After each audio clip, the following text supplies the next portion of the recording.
திரு சுப்பு பஞ்சு அவர்களை அன்போடு மேடைக்கு அழைக்கிறோம். திரு சௌந்தரியன் அவர்களை அன்போடு மேடைக்கு அழைக்கிறோம். திரு கனல் கண்ணன் அவர்களை அன்போடு மேடைக்கு அழைக்கிறோம்.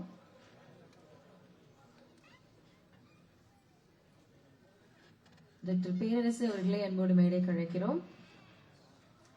இயக்குனர் KS ரவிக்குமார் அவர்களை அன்போடு மேடைக்கு அழைக்கிறோம்.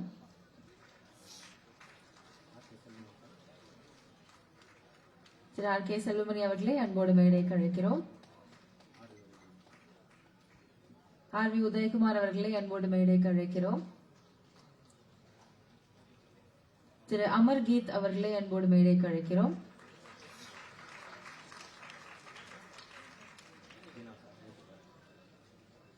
சம்ரத்தி தாரா அவர்களை அன்போடு மேடைக்கு அழைக்கிறோம்.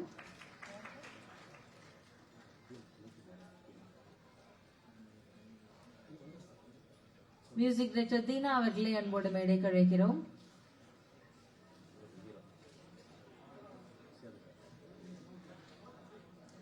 படத்தின் நாயகன் சேது அவர்களை அன்போடு மேடைக்கு அழைக்கிறோம்.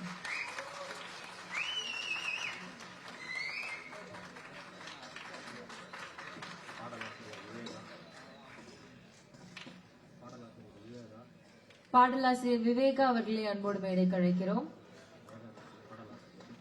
பாடலாசிரியர் ஏகாதசி அவர்களை அன்போடு மேடைக்கு அழைக்கிறோம். பாடலாசிரியர் கருணாகரன் அவர்களை அன்போடு மேடைக்கு அழைக்கிறோம்.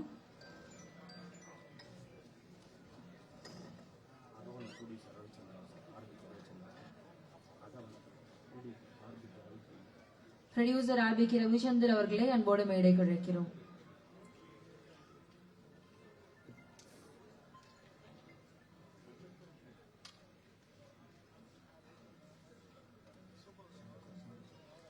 திரு சங்கர் அவர்களை அன்போடு மேடைக்கு அழைக்கிறோம்.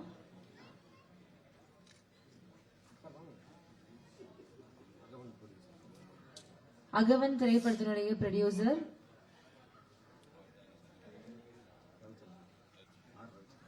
ரவிச்சந்திரன் அவர்களை அன்போடு மேடைக்கு அழைக்கிறோம்.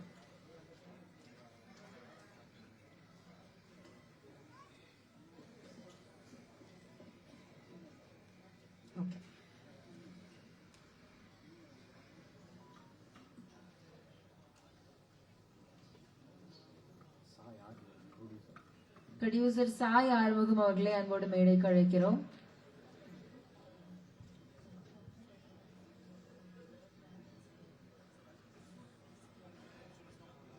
ஹாட்ஸ்பாட் திரைப்படத்தின் ப்ரொடியூசர் திரு பாலா அவர்களை அன்போடு மேடைக்கு அழைக்கிறோம்.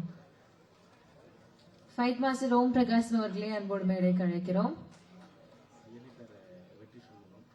எடிட்டர் வெற்றி சண்முகம் அவர்களை அன்போடு மேடைக்கு அழைக்கிறோம். நடிகர் SM பாலா அவர்களை அன்போடு மேடைக்கு அழைக்கிறோம்.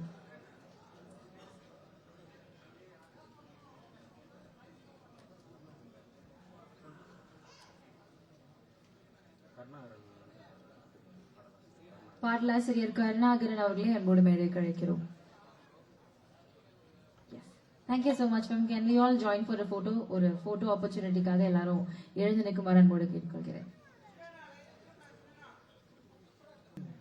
Yes, Arya Kiran and Atrija ரெண்டு child artists இந்த படத்துல இன்ட்ரோடியூஸ் ஆயிருக்காங்க. சோ அவங்களையும் அன்போடு மேடைக்கு அழைக்கிறோம். மாஸ்டர் ஆர்யா கிரண் அண்ட் அத்ரஜா அவர்கள்.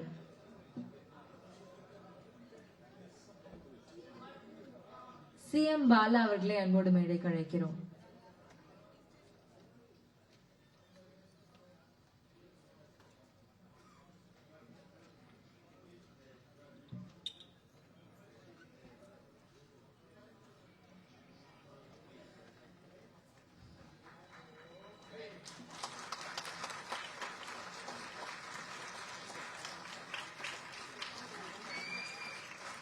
Kanal Kannan Master, please join us on stage. Master.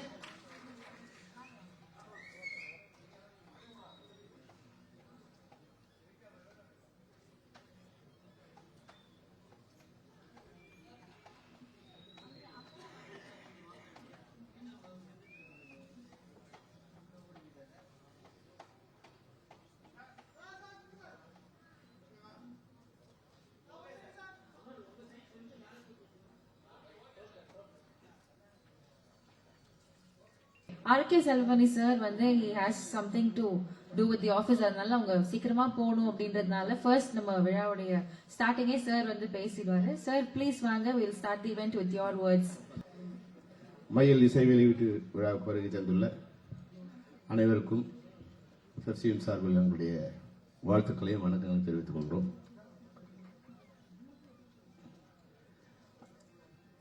இயக்குனர் ஏழுமலைக்கு தமிழ்நாடு திரைப்பட இயக்குனர் சங்கத்தின் சார்பில் எங்களுடைய வாழ்த்துக்களை தெரிவித்துக் கொள்கிறோம். புதிய இயக்குனர் தமிழ் திரைப்படத்துறைக்கு வந்திருக்காரு. ஒரு புதிய முயற்சியாக வந்திருக்காரு. அதை வழக்கமாக பார்க்குற படம் மாதிரி இல்லாமல் ஒரு மண் சார்ந்த ஒரு படமாகவும் ஒரு இனிமையான ஒரு படமாகவும் இந்த பாடல் காட்சிகளை பார்க்கும்போது பழைய பாரதிராஜ் சார் கொஞ்சம் பார்க்குற மாதிரி தோணுச்சு எனக்கு. இந்த கண்ணன் சார் இப்போ ஏன்னா திரைப்படம் வேறு மாதிரியான ஒரு ஃபேண்டசியான உலகத்தை நோக்கி போயிட்டு இருக்கும்போது நம் மண் சார்ந்த மண்ணும் சார்ந்த வேர் சார்ந்த திரைப்படங்களை கண்டென்ட்டாக கொண்டு வரதில் இப்போ ரொம்ப கம்மியாக இருக்க காலகட்டத்தில் மையல்ங்கிற திரைப்படம் அது ஏழுமலை வந்து மிக அழகாக கொண்டு வந்திருக்காரு. உண்மையாக வந்து இந்த கடிதத்தை கொடுக்கும்போது இது இன்விடேஷன் மாதிரி இதை கொடுக்கும்போது இதுக்கு எவ்வளோ ஒர்க் பண்ணியிருக்காங்க, தமிழில் இருக்கிற எத்தனை காவியங்களை படிச்சிருக்காங்க, குறைஞ்சபட்சம் இந்த எழுத்துக்காவது படிச்சிருக்காங்க இல்லையா. மையல் வந்து எங்கெங்கெல்லாம் வந்திருக்குன்னு படிச்சிருக்கும் போது ஒரு சாதாரண அழைப்புதலுக்கே அவர் வந்து இவ்வளவு சிரமம் எடுத்திருக்காருன்னா இந்த திரைப்படத்தை நிச்சயமா மிக சிரமப்பட்டு மிக அழகா எடுத்திருக்காருன்னு தான் நான் நினைக்கிறேன். ஏன்னா 2 வகையான திரைப்படங்கள் உண்டு.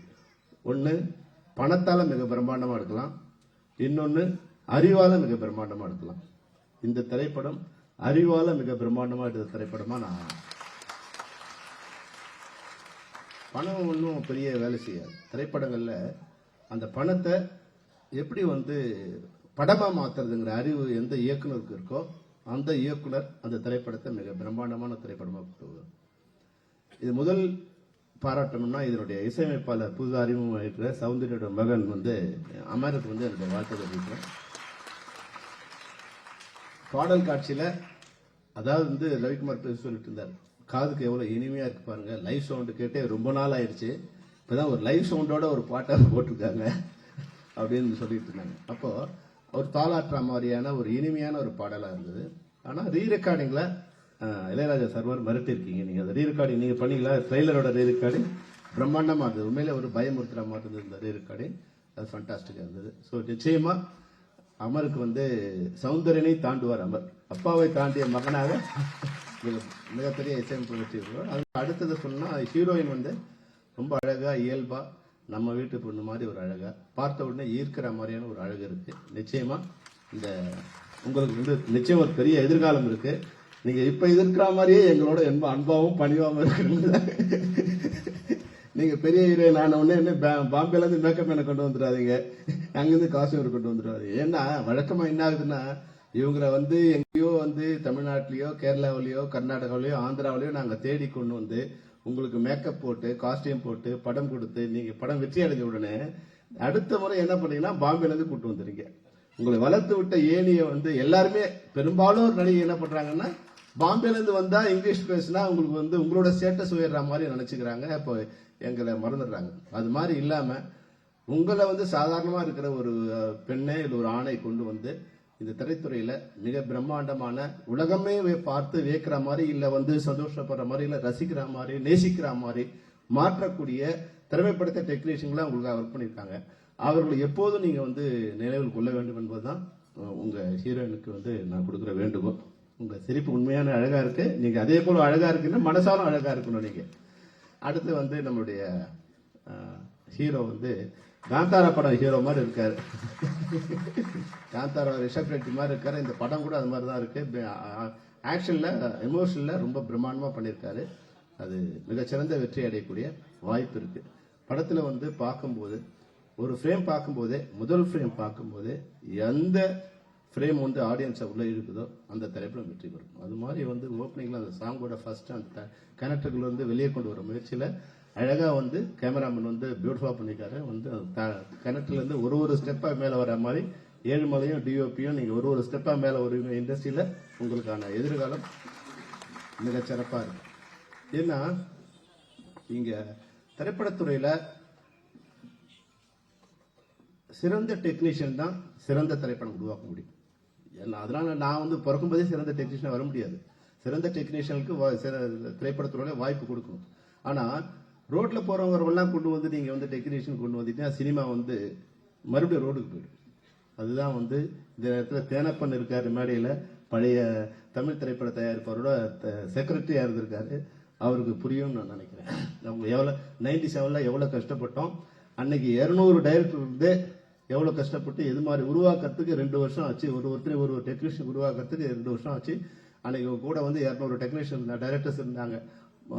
பாரதி ராஜால இருந்து, பாலச்சந்தர்ல இருந்து, மணிரத்னம் இருந்து, சங்கர்ல இருந்து, செல்வமணி இருந்து, உதயகுமார் இருந்து, கே எஸ் ரவிக்குமார்ல இருந்து மிக பிரம்மாண்டமான டைரக்டர் கூட இருந்தே அதை ரெடி பண்றதுக்கு 1 வருஷம் ஆச்சு. ஏதோ கோவத்துல வந்து அதான் கெடுக்கிறது ரொம்ப ஈஸி, உருவாக்குறது தான் கஷ்டம், சிறப்பு செய்யறது தான் கஷ்டம். ஒரு குடம் பால்ல ஒரு துளி விஷம் இருந்தா அது கெட்டு போயிடும்.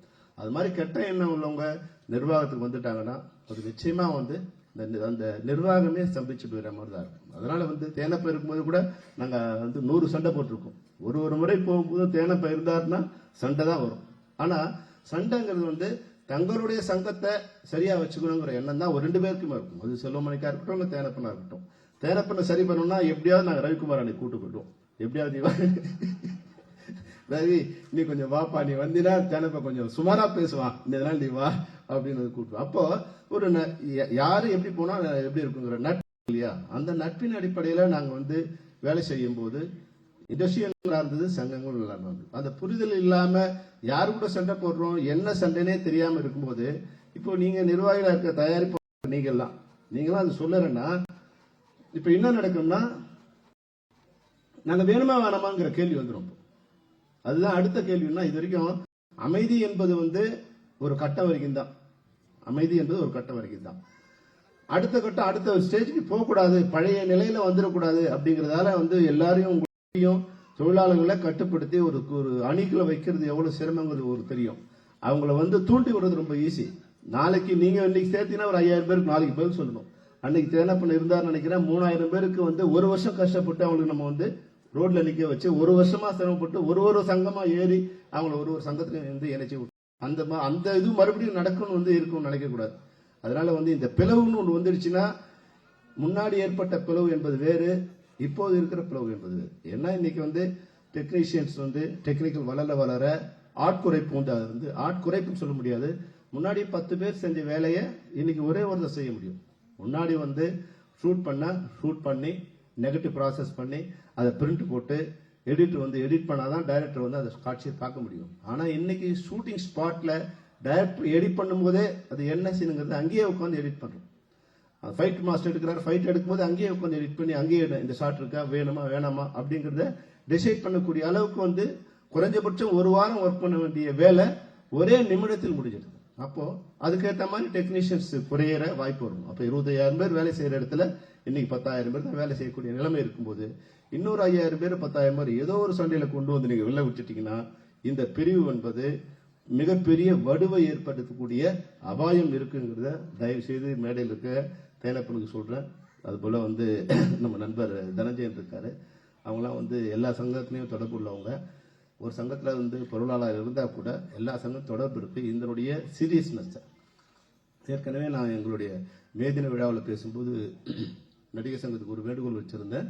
அதாவது வந்து ஒரு குடும்பத்துல வந்து பிரச்சனைகள் வரும்போது, அண்ணன் தம்பிக்குள்ள மாமன் மச்சாங்களுக்கு பிரச்சனை வரும்போது, அந்த குடும்பத்தில் அடுத்தவங்க யார் இருக்காங்களோ, பெரியவங்க யார் இருக்காங்களோ அவங்க சமாதானம் பண்ணி வைக்க வருது அவங்களோட கடமை. அது நம்ம ஒரு சாவு நடந்தா கூட பங்காளிகள் இல்லாம சம்மந்தி சாப்பாடுன்னு ஒன்று போடுவோம். ஏன்னா சம்மந்திங்கிறவங்க அடுத்த ரத்தம்.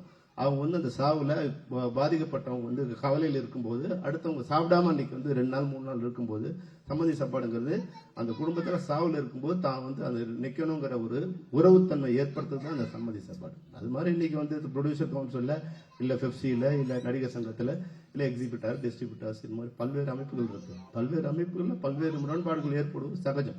அந்த முரண்பாடுகளை வந்து சரி செய்யணும்னு நினைச்சினா, ஒரு குடும்பத்துல கணவனும் மனைவிக்கும் தகராறு வருதுன்னு நினைச்சீங்கன்னா அதை சரி செஞ்சாதான் வந்து நல்லா இருக்குமே தவிர, நான் இன்னொரு பொண்டாட்டியை கழிக்கிட்டேன்னா வந்து 100 பொண்டாட்டி கட்டினாலும் உங்க பிரச்சனை முடியாது. ஏன்னா நமக்கு 100 பிரச்சனை வருது.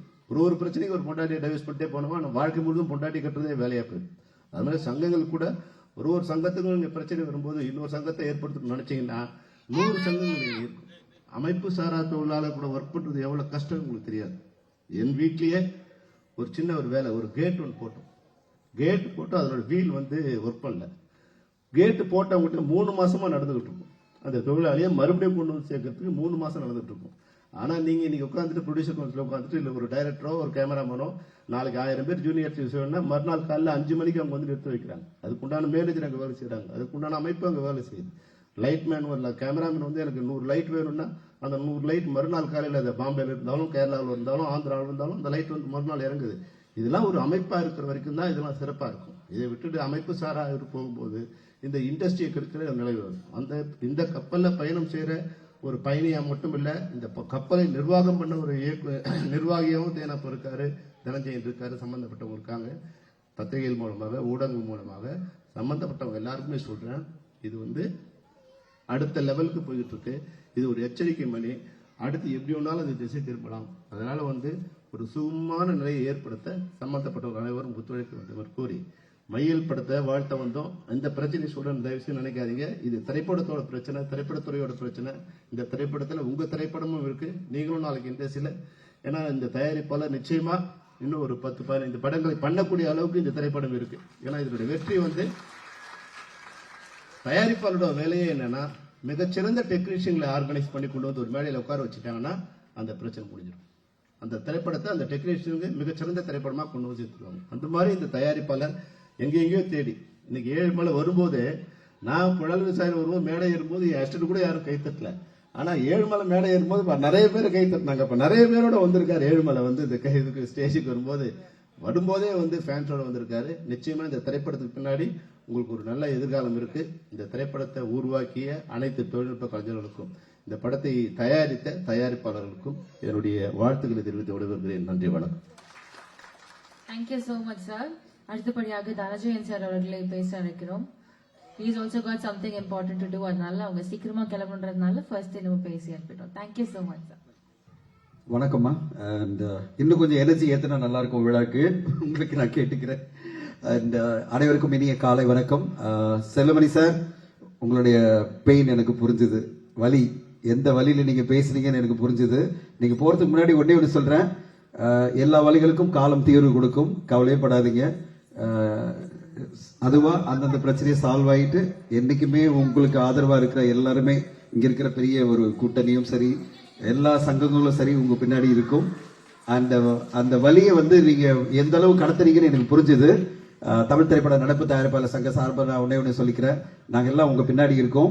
அண்ட் பெப்சி, நீங்க உங்களுடைய தலைமையில எவ்வளவு புது புது முயற்சிகளை நீங்க கொண்டு வரீங்க எங்களுக்கு தெரியும். அந்த முயற்சிகளுக்கு என்னைக்குமே நம்ம ஆதரவா இருப்போம். அண்ட் இதுவும் கடந்து போகும். இதுலயும் நீங்க கடந்து வந்து மிகப்பெரிய அளவில் வெற்றி அடைவீங்கன்னு உங்களுக்கு வாழ்த்துறேன். அந்த வாழ்த்துக்களோட நீங்க கிளம்புங்க.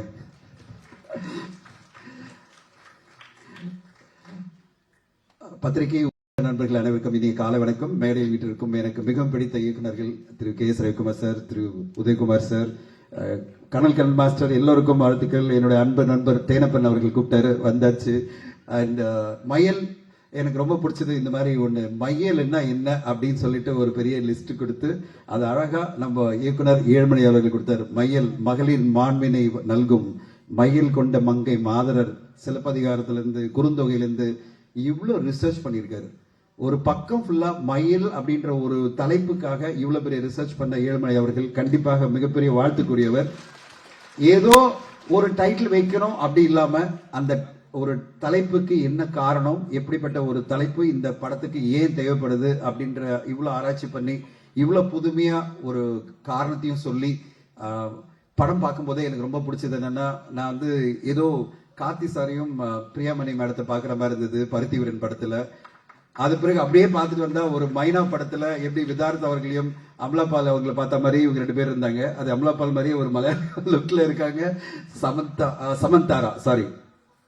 சமந்தி தாரா, சமந்தாரான்னு கொஞ்சம் ஈஸியா இருக்கும், பட் பரவாயில்ல. சமந்தி தாரா அவர்களுக்கும் அண்ட் சேது அவர்களுக்கும் என்னோட வாழ்த்துக்கள். 2 பேருமே அப்படியே ஒரு யதார்த்தமான அந்த லுக்ல ரொம்ப அழகா அந்த 2 பெஞ்ச் மார்க் சொல்லிட்டேன். ஓகே, ஒரு கார்த்தி சார் அந்த பிரியாமணி மாதிரி, அந்த ஒரு விதார்த் அந்த அமலாபால் மாதிரி ரொம்ப அழகா உங்க லுக், உங்க பெயர் நல்லா இருந்தது. அண்ட் இந்த படத்துக்கு ஒரு புது மியூசிக் டைரக்டர், புதுமுகங்கள். நான் சேதுக்கிட்ட கேட்டேன் என்ன படம் நடிச்சிருக்கீங்கன்னா அவர் மைனா படத்துல நான் தான் சார் போலீஸா வந்தேன் அப்படின்னாரு. இப்போ இந்த படத்துல ஒரு ஹீரோவா அவர் வந்திருக்கிறது வாழ்த்துக்கள். சமிதி தாரா பக்கத்துல உட்காரும் போதே தேனப்பன் சார் சொன்னாரு, சார் இந்த ஹீரோயின் ஒரு பெரிய ரவுண்டு வருவாங்க சார். சார் உங்க வார்த்தையை சொல்லிட்டார், ஒரு ரவுண்டு வருவாங்களா? சோ சமிதி தாரா நீங்க ஒரு பெரிய ரவுண்டு வருவீங்கன்னு சொல்லிட்டாரு. சோ அவ்வளவு அழகா இருக்கீங்க. அண்ட் பாடல்கள்லயே உங்களுடைய அந்த எல்லாமே உங்களுடைய பெர்ஃபெக்ட் லுக்கு, தமிழ் பேசுற விதமும் சரி எல்லாமே ரொம்ப அற்புதமா இருக்கு. சேதவர்கள் நான் பார்த்தேன் படத்துல இடையில ரொம்ப எங்க இருக்காரு, படத்துல இன்னும் சீரியஸா காமிச்சிருக்காங்க. ஏழுமலை சார் ரொம்ப சீரியஸா இருந்தாரு, ஏழுல பார்த்தீங்கன்னா சார் ரொம்ப கம்மியா இருக்கீங்க ஏஜ் அப்படின்னு சொன்னேன். சோ அவ்வளவு அழகா அந்த படத்துல அந்த கதாபாத்திரமாவே மாறி இருக்காரு சேது அவர்கள். ஆக்ஷன் மோடோட ஒரு நல்ல திரைப்படமா தெரியுது எனக்கு. இந்த திரைப்படத்தை இப்போ நம்மளுக்கு இவ்வளோ இதுவா ஒரு ஃபாரின்ல இருந்துகிட்டு வேணுகோபால் அவர்களும் அனுபமா மேடம் அவர்களும் இவ்வளோ பேஷனோட இந்த படத்தை தயாரிச்ச தயாரிப்பாளர்களுக்கு நம்ம வாழ்த்து சொல்லணும். எல்லாரும் ஒரு ரவுண்ட் ஆஃப் அப்ளாஸ் கொடுங்க. அண்ட் இன்னைக்கு தமிழ் திரைப்படத்திற்கு தேவை புது புது தயாரிப்பாளர்கள், புது புது படங்கள், நல்ல நல்ல கதைகள் வரணும். புது தயாரிப்பாளர்கள் தான் ஒரு என்ன சொல்றது கான்பிடென்ட்டா ரிஸ்க் எடுப்பாங்க. எங்களை மாதிரி ஒரு 15-20 வருஷம் ஆச்சுன்னா என்ன பயம் வந்துடும். ஐயோ இந்த படம் ஓடல அந்த படம் ஓடல, இப்படி அனலைஸ் பண்ணி நம்ம ரொம்ப அனலைஸ் பண்ணி பயப்படுவோம் படம் எடுக்கிறதுக்கு. ஆனா புது தயாரிப்பாளர்கள்னா தைரியமா ஒரு கதையை கேட்டு இந்த கதையில ஒரு ஸ்கோப் இருக்கு, இதை நம்ம பண்ணணும் அப்படின்னு சொல்லிட்டு அவங்க 2 பேரும் வந்திருக்காங்க. அவங்களுடைய இந்த முயற்சி மிகப்பெரிய வெற்றி அடையணும். என்னுடைய வாழ்த்துக்கள். தமிழ் திரைப்பட நடைப்பு தயாரிப்பாளர் சங்க சார்பில் உங்களுக்கு என்ன சப்போர்ட்னாலும் நாங்களாம் கொடுக்க ரெடியா இருக்கும். 2 பேருமே மிகப்பெரிய வெற்றி அடையணும். அண்ட் சௌந்தர்யா சார் என்ன பார்த்து சொன்னாரு, அவருடைய மியூசிக் எல்லாம் ரொம்ப பிடிக்கும். அந்த மியூசிக்ல இருந்து அவருடைய மகன் இன்னைக்கு இவ்வளவு அழகா அமர் பண்ணியிருக்காரு. மியூசிக் எல்லாமே ரொம்ப சூப்பரா இருந்தது. பாடல்கள் அமர் உங்களுக்கு ஒரு ஹீரோயின் மட்டும் ரவுண்ட் இல்ல, உங்களுக்கு ஒரு ரவுண்டு வரட்டும், பெரிய ரவுண்டா வரணும்னு வாழ்த்துறேன். எனக்கு ரொம்ப ஆச்சரியமா இருந்தது ஈழமடை அவர்களுடைய இது என்னன்னா கதை திரைக்கதை வசனம் ஜெயமோகன் சார் போட்ட உடனே எனக்கு ரொம்ப அப்படியே சர்ப்ரைஸ் ஆயிட்டேன். ஜெயமோகன் சாருடைய கதையை வாங்கி இவங்க இவ்வளவு அழகா பண்ணியிருக்காங்க. ஒரு மிகப்பெரிய ஆளுமை எழுத்துலகில மிகப்பெரிய ஆளுமை ஜெயமோகன் சார். அவருடைய கதை திரைக்கதை வசனத்துல வர இந்த படம் கண்டிப்பா ஒரு ஆழமான சப்ஜெக்டா இருக்கும், அழுத்தமான சப்ஜெக்டா இருக்கும், நம்ம மனசுல நீங்காத ஒரு படமா இருக்கும். அப்படிப்பட்ட ஒரு படமா வரணும்னு வாழ்த்துறேன். படம் பார்த்த பிறகு இன்னும் நிறைய பேசுவோம் நம்ம கண்டிப்பா. அண்ட் ஒரே ஒரு வேண்டுகோள் தயாரிப்பாளருக்கு என்னன்னா, இப்போ திடீர்னு பாத்தீங்கன்னா ஒரு வாரத்துல 8-9 படம் வரும். அப்படிப்பட்ட தேதியில் நீங்க வர வேண்டாம். இப்ப பாத்தீங்கன்னா இந்த வாரம் நம்ம பார்த்துட்டு இருக்கோம் டூரிஸ்ட் ஃபேமிலி அப்படின்ற படம் ஒரு மாபெரும் வெற்றி அடைஞ்சிருக்கு. பெரிய லெவல்ல ஒரு மீடியம் பட்ஜெட் ஒரு 10 கோடி கூட இருக்காது. அந்த படம் இன்னைக்கு மாபெரும் கலெக்ஷன் பண்ணிட்டு இருக்குன்னா ஒரு நல்ல சப்ஜெக்ட் நம்ம கொண்டு வந்தா கண்டிப்பா தமிழகத்தில் இருக்கிற எல்லா மக்களுமே ஏற்றுக்கொண்டு பெரிய வெற்றி கொடுப்பாங்கன்னு மீண்டும் ஒரு முறை நம்ம லப்பர் பந்துல பார்த்தோம், குடும்பஸ்தல பார்த்தோம். இன்னைக்கு டூரிஸ்ட் ஃபேமிலி அந்த மாதிரி வெற்றி கொடுக்குதுன்னா மயிலும் அந்த மாதிரி வெற்றி அடைய வாய்ப்பு இருக்கு. ப்ரொவைடட் நீங்க ஒரு 3-4 படத்துல வந்தா போறோம். நீங்க 8 படத்துல ஒரு படமா வந்தீங்கன்னா ஆடியன்ஸ் கவனிக்காம போயிடுவாங்க. அப்படிப்பட்ட ஒரு டேட் வந்ததுன்னா தேனப்ப சார்ட்ட ஒரே ரிக்வெஸ்ட் பண்ணேன், உங்க ஃப்ரெண்டா இருக்காங்க தயாரிப்பாளர் அவங்க சொல்லுங்க, ஏற்கனவே 4-5 படம் போட்டாங்கன்னா உங்க டேட்டை மாத்துங்க, ஒன்னும் பிரச்சனை இல்லை. நம்ம ஏதோ பிடிவாதமா இந்த டேட் வரணும்னு அவசியம் கிடையாது. ஒரு 2 இல்ல 3 படம் வர அந்த வாரத்துல மையல் படம் வெளிவந்து பெரிய வெற்றி அடையணும்னு என்னோட வாழ்த்துக்களை தெரிவித்துக்கிறேன். வாய்ப்பு கொடுத்ததுக்கு நன்றி. அண்ட் இந்த படத்தோட வெற்றிக்கு நான் காத்திருக்கிறேன். படத்தை பார்க்க ஆர்வமா இருக்கேன். Thank you. Thank you so much sir. ரொம்ப சிறப்பா ரைட்டான விஷயங்கள் ஷேர் பண்ணீங்க. ஒரே ஒரு செகண்ட் சாரி மேடம், நான் விவேக சாரை பத்தி சொல்ல மாட்டேன் சார். சார் விவேகா சாருடைய பாட்டு நீங்க குபேரல எத்தனை பேர் பாத்தீங்கன்னு தெரியாது. இன்னைக்கு ட்ரெண்டிங்ல அவர் தான் இருக்காரு, போய் வா நண்பா அப்படின்னு சொல்லிட்டு. அவர் யாருக்கு சொன்னாருன்னு தெரியாது, ஆனா எல்லாருமே தளபதி விஜய் சாரை சொல்லிட்டாங்கன்னு சொல்லிட்டு பெரிய லெவல்ல கொண்டாடிட்டு இருக்காங்க. குபேர பாடல்களும் சரி, இந்த படத்துல வந்த பாடல்களும் சரி. குபேர சார் விவேக சார் ரொம்ப அருமையா குபேரான்னு சொல்லிட்டு உங்களை குபேர மாதிரி நிறைய பாடல்கள் உங்க இதுல வரணும். இந்த பாடல்களுக்கு வாழ்த்துக்கள். Thank you sir. Thank you so much, sir. ரொம்ப ரைட்டான விஷயங்கள் ஷேர் பண்ணிட்டீங்க. ரொம்ப நன்றி.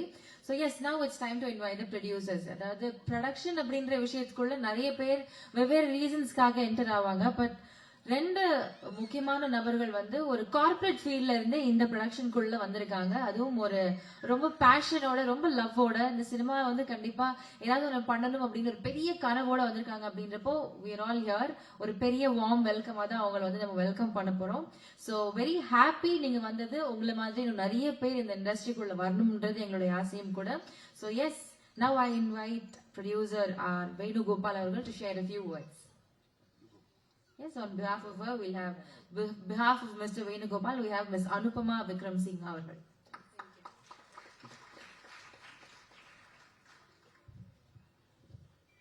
எல்லாருக்கும் வணக்கம்.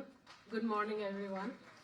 I will speak in English because a lot of people are watching this worldwide. I am also working on my Tamil. So this is an incredible day for me to stand before you, not just as a cinema lover, but as a debut producer. Mayal marks the beginning of an exciting journey, and I'm so proud to share this moment with you. I'd also like to speak on behalf of our co-producer, R. Venugopal sir, and together we welcome you to be here for the launch of our audio and trailer. So this is with heartfelt thanks to all the honorable guests who accepted so graciously our invitation and are here. Your presence means the world to us. To the crew of Mayal, including the PR office under the guidance of Suresh Chandra sir, and the entire Mayal team under the directorship of APJ Arumalai, you guys have done flawless execution. I am in awe of your cast, your craft, your commitment. Thank you so much. A special mention to Amargeet, who marks his debut through Mayal as music director. His work shines through his 4 songs, the 4 tracks in the movie, each with its own emotion, its own soul, its own character. And we are so proud to introduce this young gentleman to the industry. A very special mention to my dear friend, my business partner, and above all, a wonderful, wonderful actor, Sethu. Lovingly known as Maina Sethu, is making a comeback, and thank you to him for listening to us and agreeing to come back to the industry. And what a comeback story we have, written by none other than B.J. Mohan sir. We thank him for trusting his story with us. Welcome and cheer to Samriddhi Tara, our beautiful actress. She's also making Tamil debut. So she not only brings beauty to the movie, but brings incredible talent, and I'm sure that she will rule everybody's heart. Special mention to the entire cast. We have all the performers here. You guys have done an amazing job, outperformed yourself. And a special mention to Thenappan sir, not just for his impactful role in the movie, but also for being the pillar of strength throughout this process. Sir, we couldn't have done it without you. Thank you so much. Well, I can stand here and say everybody thanks personally. We have very limited time. I would definitely like to say thanks to my husband, who has always believed in my dreams. I know he's watching, and supported me throughout, for his love, for his trust. Thank you so much. So with God's grace, fan support, and all your guys' love, I manifest Mayal to be a success. Thank you for being here today. Thank you so much. Thank you so much, ma'am. Very positive words share பண்ணிருக்கீங்க. ரொம்ப நன்றி. அடுத்ததா வந்து இயக்குனர் Ezhumalai. Actually இவங்களை பத்தி நிறைய விஷயங்கள் ஷேர் பண்ணலாம். But one thing I wanted to just say, Sethu அவங்க நம்மளுடைய கதாநாயகர் வந்து ஷேர் பண்ணிட்டு இருந்தாரு காலையில. மைனால கோஆர்டினேட்டரா அவர் ஒர்க் பண்ணிட்டு இருந்தப்போ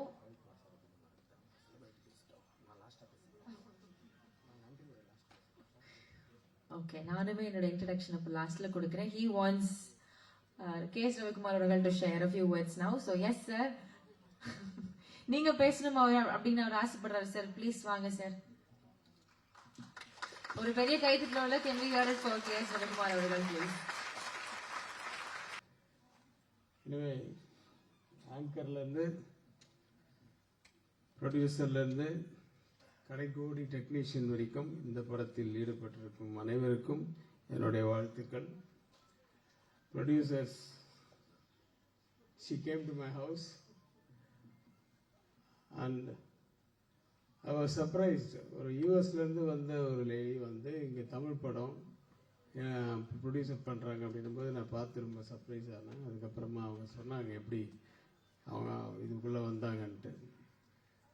த்ரூ ஹீரோ அவங்க வந்து வேறு பிஸ்னஸ் ஏதோ யூஎஸில் ஏதோ பண்ணுறாங்க, அது மூலிமா வந்தாங்கன்னு சொன்னாங்க. எனவே நம்ம சினிமா உலகத்துக்கு நிறைய தயாரிப்பாளர்கள் தேவை. இந்த மாதிரி நிறைய பேர் வரணும். நம்ம குடும்பத்தை சார்ந்த இயக்குனர் குடும்பத்தை சார்ந்த ஏழுமலைக்கு என்னுடைய வாழ்த்துக்கள். என் வீட்டுக்கு வந்திருந்தாரு. படம் ட்ரெய்லர்லேயும் பாட்லேயும் வந்து அந்த செல்வமணி சார் சொல்ல மாதிரி அந்த பழைய கிராமத்து வாசனை தெரிஞ்சது, மண் வாசனை அது தெரிஞ்சது. கூடவே மைனாவனுடைய ஒரு போர்ஷனும் தெரிஞ்சது. அது மைனாவில் வந்து ஆக்சுவலாக இந்த படத்தினுடைய ஹீரோ சேகு வந்து ஒரு இன்ஸ்பெக்டர் ரோல் பண்ணியிருப்பார். அந்த படம் பார்க்கும்போது அவர் மேலே நமக்கு கோபம் வரும் பயங்கரமாக. ஆனால் அந்த எண்டில் வந்து அப்படி ஒரு பாசிட்டிவ் நோட் அவர் மேலே பயங்கர மரியாதை வரும். அப்படி ஒரு கேரக்டர் பண்ணியிருப்பார் மைனாவில். அதுக்கப்புறம் உடனே அந்த படம் ரிலீஸ் ஆகி பெரிய சக்ஸஸ் ஆகி ஓடிட்டு இருக்கும்போது ஒரு ஃபங்க்ஷனில் அவரை மீட் பண்ணும்போது என்ன சார் அந்த மைனாவோடு அப்படியே நிற்கிறீங்க, நிறைய படங்கள் பண்ணணும். இல்லை சார் பண்ணுறேன் சார், ட்ரை பண்ணுறேன் அப்படின்னாரு. அதே வார்த்தை இன்னைக்கு கேட்டேன், ஏன் அந்த மாதிரி நிறைய நடிக்கல நீங்கள்? மைனாவில் அப்படி ஒரு பேர், படமும் பெரிய ஹிட்டு, உங்களுக்கு நீங்கள் தான் ஆல்மோஸ்ட் செகண்ட் ஹீரோ அந்த படத்தில் அப்படின்னு சொல்லும்போது அவர் பாலிடிக்ஸ் அப்படின்னாரு. ஓ அப்பவே வா அப்படின்ட்டு. இதில் தான் இல்லை பாலிடிக்ஸ். ஓகே, எனிவே அவர் எங்கும் போகாமல் மீண்டும் இங்கே வந்ததற்கு அவருக்கு நல்ல ஒரு ரெட் கார்பெட் கொடுத்து வரவேற்போம். ஏழுமலை இன்னும் நிறைய இந்த மாதிரி படங்கள் பண்ணுங்க. மையல் இவ்வளோ மீனிங் இருக்குது, அதெல்லாம் வீட்டில் போய் உட்காந்து தான் படிக்கணும் தனியாக. ஏன்னா இது வந்து அவரே சொன்னதா இல்லை விவேகா சொன்னது? அவரே தானா? சரி. ஏன்னா விவேகாவுக்கு வந்து அவ்வளோ விஷயங்கள் தெரியும். நம்ம படம் 45 படத்தில் எப்படி ஒரு 30 படம் எழுதியிருப்பீங்கன்னு நினைக்கிறேன்ல. அவ்வளோ அதான் நான் சொன்னேன், தலைமுறை கடந்து இன்னும் இருக்கும் ஒரு சில டெக்னீஷியன்ஸில் வந்து விவேகா வந்து நான் இப்போ குறிப்பிட்டேன். அதான் ட்ரெண்டில் இருக்கிறது ரொம்ப முக்கியம். ரொம்ப ட்ரெண்டில் இருக்காரு, அதுதான் ரொம்ப முக்கியம். நம்ம இந்த படத்தில் வந்து அந்த எந்த சாங் எழுதுறீங்கன்னு தெரியல எனக்கு. 2 பாட்டு இல்லை 3 பாட்டு போட்டாங்க. 2 பாட்டு ரொம்ப நல்லா இருந்துச்சு. அதாவது அந்த ஓப்பனிங் கேட்சியாக இருந்தது அந்த வார்த்தைகள். ஹீரோயின் நான் அவங்ககிட்ட சொன்னேன், நீங்கள் வந்து ஏமா சமந்தாவும் இல்லாமல் நயன்தாராவும் இல்லாமல் அது என்னம்மா சமந்தா நயன்தாரா, சம்ரிதா தாராவா, அதெல்லாம் எப்படிமா வாயில உழையும்? அவங்களோட ஒரிஜினல் பேர் வந்து அஞ்சு கிருஷ்ணா. அது நல்லா இருக்குல்ல? அது மாதிரி ஒரிஜினல் அந்த படத்தில் அந்த பேரில் தான் மலையாளத்தில் நடிச்சிருக்காங்க. சரி, ஓகே, இந்த படம் ட்ரை பண்ணுங்க. இந்த எப்படி இருக்கு பேர், ஒருவேளை சக்ஸஸ் ஆயிடுச்சுன்னா இதே மெயின்டைன் பண்ணுங்க. சக்ஸஸ் ஆகிடும். ஓகே, எனிவே ஆள் வந்து எல்லாம் அழகுன்னு நிறைய பேர் பின்னாடி ஓடுறாங்க. அழகை விட ஒரு அம்சம் இருக்கு பாருங்க. அந்த அம்சம், அதாவது ஒரு நல்ல கலையாக இருக்காப்பா, நம்ம வீட்டு பொண்ணு மாதிரி இருக்காப்பா அப்படின்னு சொல்கிறதுக்கு ஒரு நல்ல ஹீரோயின் கிடச்சிருக்காங்க. வாழ்த்துக்கள். Wish you many more films, success films. அப்புறம் எனக்கு வந்து அப்படியே எனக்கு பழைய ஞாபகங்கள் வருது. எனக்கு இந்த பக்கம் வந்து தேனப்பன், அந்த பக்கத்தில் வந்து கனல் கண்ணன், இந்த பக்கம் வந்து சௌந்தர்யன் பையன் தான் மியூசிக்கு, இன்றைய கதாநாயகன்.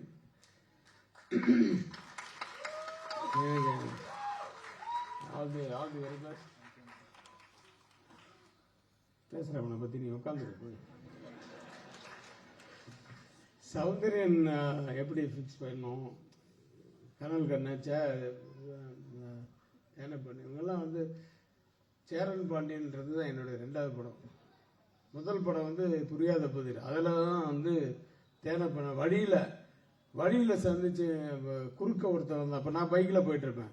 ஒருத்தர் டிவிஎஸ் 50 குறுக்க வந்தார். ஐயோ அப்படின்னு திட்ட போது, ஏய் தேனப்பா இங்கடா இந்த பக்கம் குறுக்க. அந்த இடம் கூட நல்லா ஞாபகம் இருக்கு. திருவள்ளுவர் ஸ்ட்ரீட். நான் எட்லாண்ட் போயிட்டு இருக்கேன். அவன் திருவள்ளுவர் ஸ்ட்ரீட்டுக்கு திரும்புகிறான். அப்போ அங்கே வீட்டுக்கு போகிறேன் சார். ஏய் 4 மணிக்கு வா, இந்த எல்எம்என் கோயில் இருக்குல்ல, அது பக்கத்து பில்டிங்கு, சூப்பர் குட் ஃபிலிம்ஸ், அங்கே வா அப்படின்னா 4 மணிக்கு வந்தோன்னே. ஏன்னா அதுக்கு முன்னாடி ராஜா தான் நான் அசோசியேட்டாக ஒர்க் பண்ண படத்தில் அவர் வந்து ஒரு ஒன் ஆஃப் த மேனேஜர்ஸ். அவர் ட்ரெயின் டிக்கெட்லாம் போடுவார். அப்புறம் அப்போ வந்து ராமநாராயணன் படத்தில், அவங்க படத்துலலாம் ஒர்க் பண்ணிட்டு இருந்தார். ஏய் நீ ப்ரொடக்ஷன் மேனேஜராக ஒர்க் பண்ணியா, இந்த படத்துலேருந்து ப்ரொடக்ஷன் மேனேஜர் அப்படின்னு சொல்லி அந்த படத்தில் அந்த வழியில் போகும்போது மீட் பண்ணது, அதுதான் ஸ்பார்க்கு. அந்த ஸ்பார்க்கில் இருந்து அப்படியே வந்து என்கிட்ட 40 படம் நான் மேனேஜராக ஒர்க் பண்ண. அதுக்கப்புறம் ப்ரொடியூசர் ஆனார், இன்னைக்கு நடிகர் அவர் ஆகிட்டார். நான் சொன்னேன், மேனேஜர் ஆக்கிறது முதல் நான் பண்ணணும் இல்லையோ, ஒன்று நடிகர் ஆக்கிறது முதல் நான் தான் பண்ணேன். ஏன்னா நடிகராக தான் இன்னைக்கு நிறைய பேருக்கு தெரியுது. அதில் கடல் கண்ணை போராடுறான் சார்.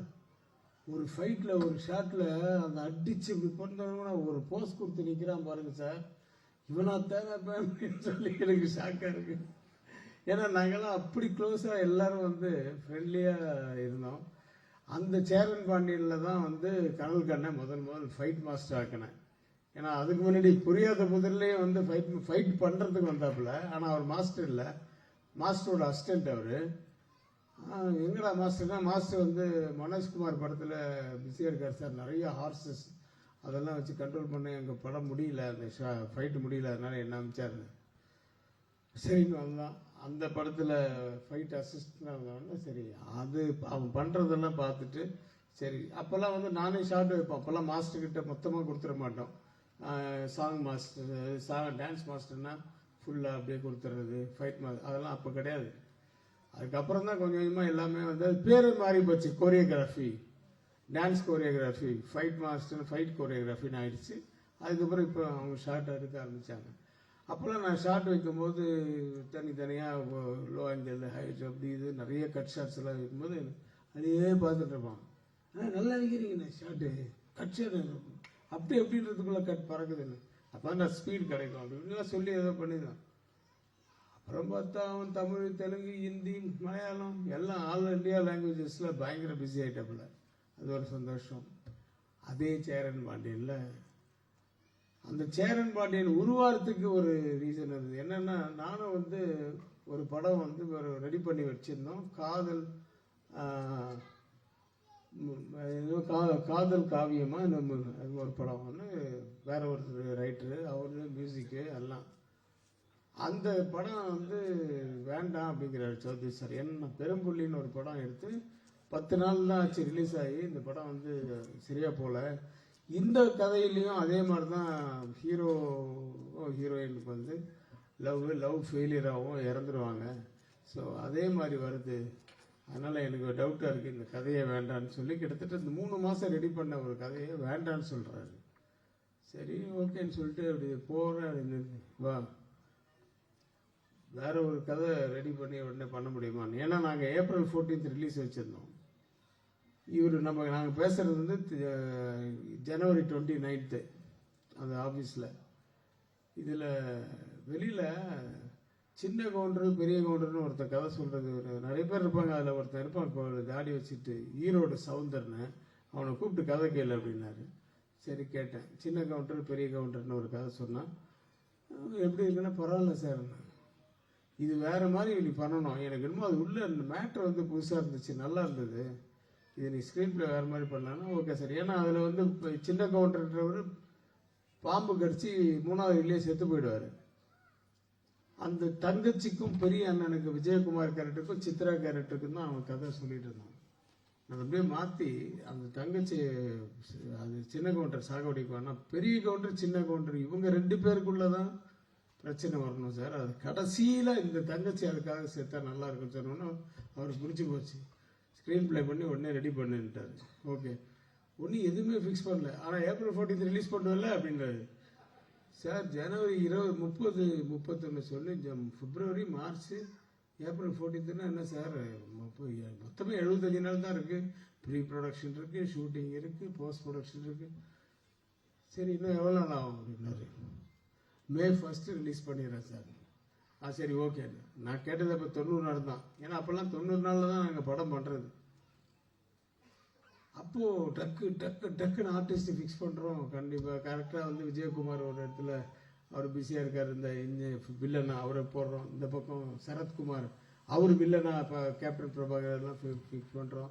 அவருக்கு அடிபட்டு அவர் படுத்திருக்காரு, இருந்தாலும் ஏற்கனவே அட்வான்ஸ் கொடுத்தாச்சுன்னு அவரை போடுறோம். இப்படி போயிட்டு மியூசிக் யாரு அப்போ வந்து சௌந்தர்யன் வந்து படம் பண்ண ஒரு கம்பெனியாக பாட்டு எழுதுது. சரி வர சொல்லு அப்படின்னு இந்த பக்கம் ஸ்க்ரீன் பிளே போயிட்டு இருக்கு. இந்த சீன் இது பண்ணலாம் அது பண்ணலாம் அது எழுதிக்கிட்டே இருந்த ரமேஷ் கண்ணா அவங்கெல்லாம் அப்போ வரும். விவேக்கெல்லாம் அப்போ வந்து ஸ்க்ரீன் பிளே பண்ணுறதுக்கு தான் வருவார். அது கர்னல் கண்ணங்கிட்ட ஒரு கொஸ்டின் இந்த மாதிரி ஏதாவது பண்ணிக்கிட்டே இந்த சைடு வந்து என்ன பாட்டு எதுனா சொல்லு அப்படின்னா ஒரு பேட் ஒன்று எடுத்தான். அந்த பேட்டில் தாளம் போட்டுக்கிட்டு காதல் கடிதம் வரைந்தேன் உனக்கு வந்ததா வந்ததா வசந்தம் வந்ததா அப்படியே கேட்ச் ஆயிடுச்சு. நான் வேற புது வசந்தம் முடிச்சுட்டு அடுத்தது புரியாத புதர் முடிச்சுட்டு வந்தா வசந்தம் வந்ததான்னு கேட்குறான். அதில் பேசுற மாதிரியே இருக்கா, நான் பாட்டாவும் இருக்கு, நல்லா இருக்குன்னு எல்லாமே. சின்ன தங்கம் இந்த செல்ல தங்கம் கண்ணு கலங்குது அது ஒரு தாளம் போட்டு பண்ணுவான். அப்புறம் வந்து சம்பா நாத்து சரக்காத்து அப்படின்னு ஒரு ஹீரோயினுக்கு ஒரு பாட்டு. எல்லா பாட்டுமே அவனே எழுதி அவனே பாடி மியூசிக் போட்டு இது பண்ணுங்க. ஒரு 8 பாட்டு நான் செலக்ட் பண்ணேன். 8 பாட்டு அவன் இப்போ ஒரு 12 பாட்டு 13 பாட்டோ பாடினாப்புல 8 பாட்டு இதில் நல்லா இருக்குன்னு சொல்லி டிக் பண்ணிட்டு இது இப்போ சௌதரி சார் ஊர்லேருந்து வந்தோன்னா அவருக்கு சொல்லு அப்படின்னு சொல்லிட்டு நான் இந்த பக்கம் வேறு வேலை பார்த்துருந்தோம். சௌதரி சார் ஊர்லேருந்து வந்தார். அவனுக்கு 14 பாட்டு பாட்டுருந்தோம். அவர் 7 பாட்டு செலக்ட் பண்ணார். நான் செலக்ட் பண்ண 8 பாட்டில் அந்த 7 பாட்டு இருக்கு. உடனே அந்த 7 பாட்டு அப்படியே ரெக்கார்டிங் ஒரு நாளைக்கு 2 சாங் ரெக்கார்டிங். அது மாதிரி 4 நாள் ரெக்கார்டிங் பண்ணோம். இது பண்ணோம். அடுத்த படம் பண்ண 19 பயணம் பெரிய இது. எதுக்கு சொல்ல வரேன்னா அந்த உழைப்பு, அதாவது அந்த உள்ளுக்குள்ள இருந்து வச்சுக்கிட்டு இருந்தது அந்த சின்ன வயசுல இருந்து தேடி தேடி இருக்க ஏதோ எந்த பாட்டுக்கு என்ன கதை, அதாவது இந்த சிச்சுவேஷன் அப்படின்னு சொல்லி இல்லாம ஒரு காதல் பாட்டு, ஒரு தங்கச்சிக்கு ஒரு பாட்டு, ஒரு குழந்தைக்கு ஒரு பாட்டு இப்படின்னு தான் அவன் ஃபிக்ஸ் பண்ணி வச்சிருந்தான். நான் அந்த 7 பாட்டு என் படத்துக்கு அந்த ஸ்கிரீன் பிளே பண்ணும்போதே இந்த பாட்டுங்கள்லாம் கொண்டு வந்துட்டு அதான் சேரன் பாட்டின்னு வந்தது. சரி எப்படி எங்க உருவாது பாருங்க. இன்னைக்கு அவனுடைய மகன் மியூசிக் டைரக்டர். ரொம்ப சந்தோஷமான விஷயம். இந்த சௌந்தர்யன் எல்லாம் இன்னும் பெரிய ஆளாக இருக்க வேண்டியது. அது வந்து அது என்னமோ அது எல்லாருமே அந்த மாதிரி எல்லாருமே எக்கச்சக்கமா இருக்காங்க. அது மாதிரி விஷயங்கள் இருந்தவங்க எல்லாருக்குமே தலையில எழுதுதில்லை ஆண்டவன். அதனால வந்து ஒரு ஸ்டேஜில் அப்படியே நல்ல ஒய்ஃபு எல்லாம் பண்ணான். ஆனால் அவன் வாழ்க்கையில் எவ்வளோ கஷ்டங்கள் அப்படின்றது இந்த பையனுக்கு இப்போ அமர்னு பேர் வச்சிருக்கான். ஆனால் அவனுக்கு இன்னொரு மகன் அமரனாவே ஆயிட்டான் உடம்பு சரியில்லாமல். அந்த கஷ்டங்கள் அதெல்லாம் வந்து வாழ்க்கையில் நிறைய பார்த்துருக்கான் நிறைய. அதனால இதுவே கஷ்டங்களே பார்க்க மாட்டேன் சௌந்தர்யம். உன்னுடைய பையன் மூலியமாவோ உன் மூலியமா உன் பையனுக்கோ உன் பையன் மூலியமா உனக்கோ ஒரு நல்ல ஒரு எதிர்காலம், இன்னும் பிரகாசமான எதிர்காலம் தான் வாழ்க்கையில பார்க்கணும் அப்படின்னு நான் ஆண்டவனை வேண்டிக்கிறேன்.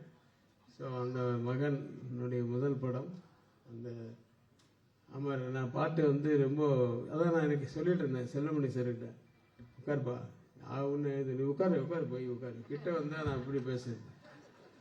நான் அடிக்க வர மாதிரியே வரேன் அந்த கோட்டை போட்டு. செல்லமணிட்டு சொல்லியிருந்தேன் ரொம்ப நாள் ஆச்சு இந்த மாதிரி ஒரு லைவ் ரிதம்ஸ் எல்லாம் சவுண்டு கேட்டு அப்படின்ட்டு. அந்த மாதிரி நல்லா யூஸ் பண்ணியிருக்கீங்க. ஆனால் அதுதான் தேவை இந்த படத்துக்கு. இந்த கிராமத்து படம் அப்படின்னும் போது ரொம்ப மாடர்ன் மியூசிக் எல்லாம் கொண்டு வந்து போடும்போது அது நீங்கள் ரீதி கடைகளில் போட்டோட தெரியாது. இந்த பாட்டுன்னும் போது தான் அந்த ஃபீல் கொண்டு வரணும். அது நீங்கள் கொண்டாந்துருக்கீங்க. ரொம்ப நல்லா இருந்துச்சு. படம் மிகப்பெரிய வெற்றி அடையணும்.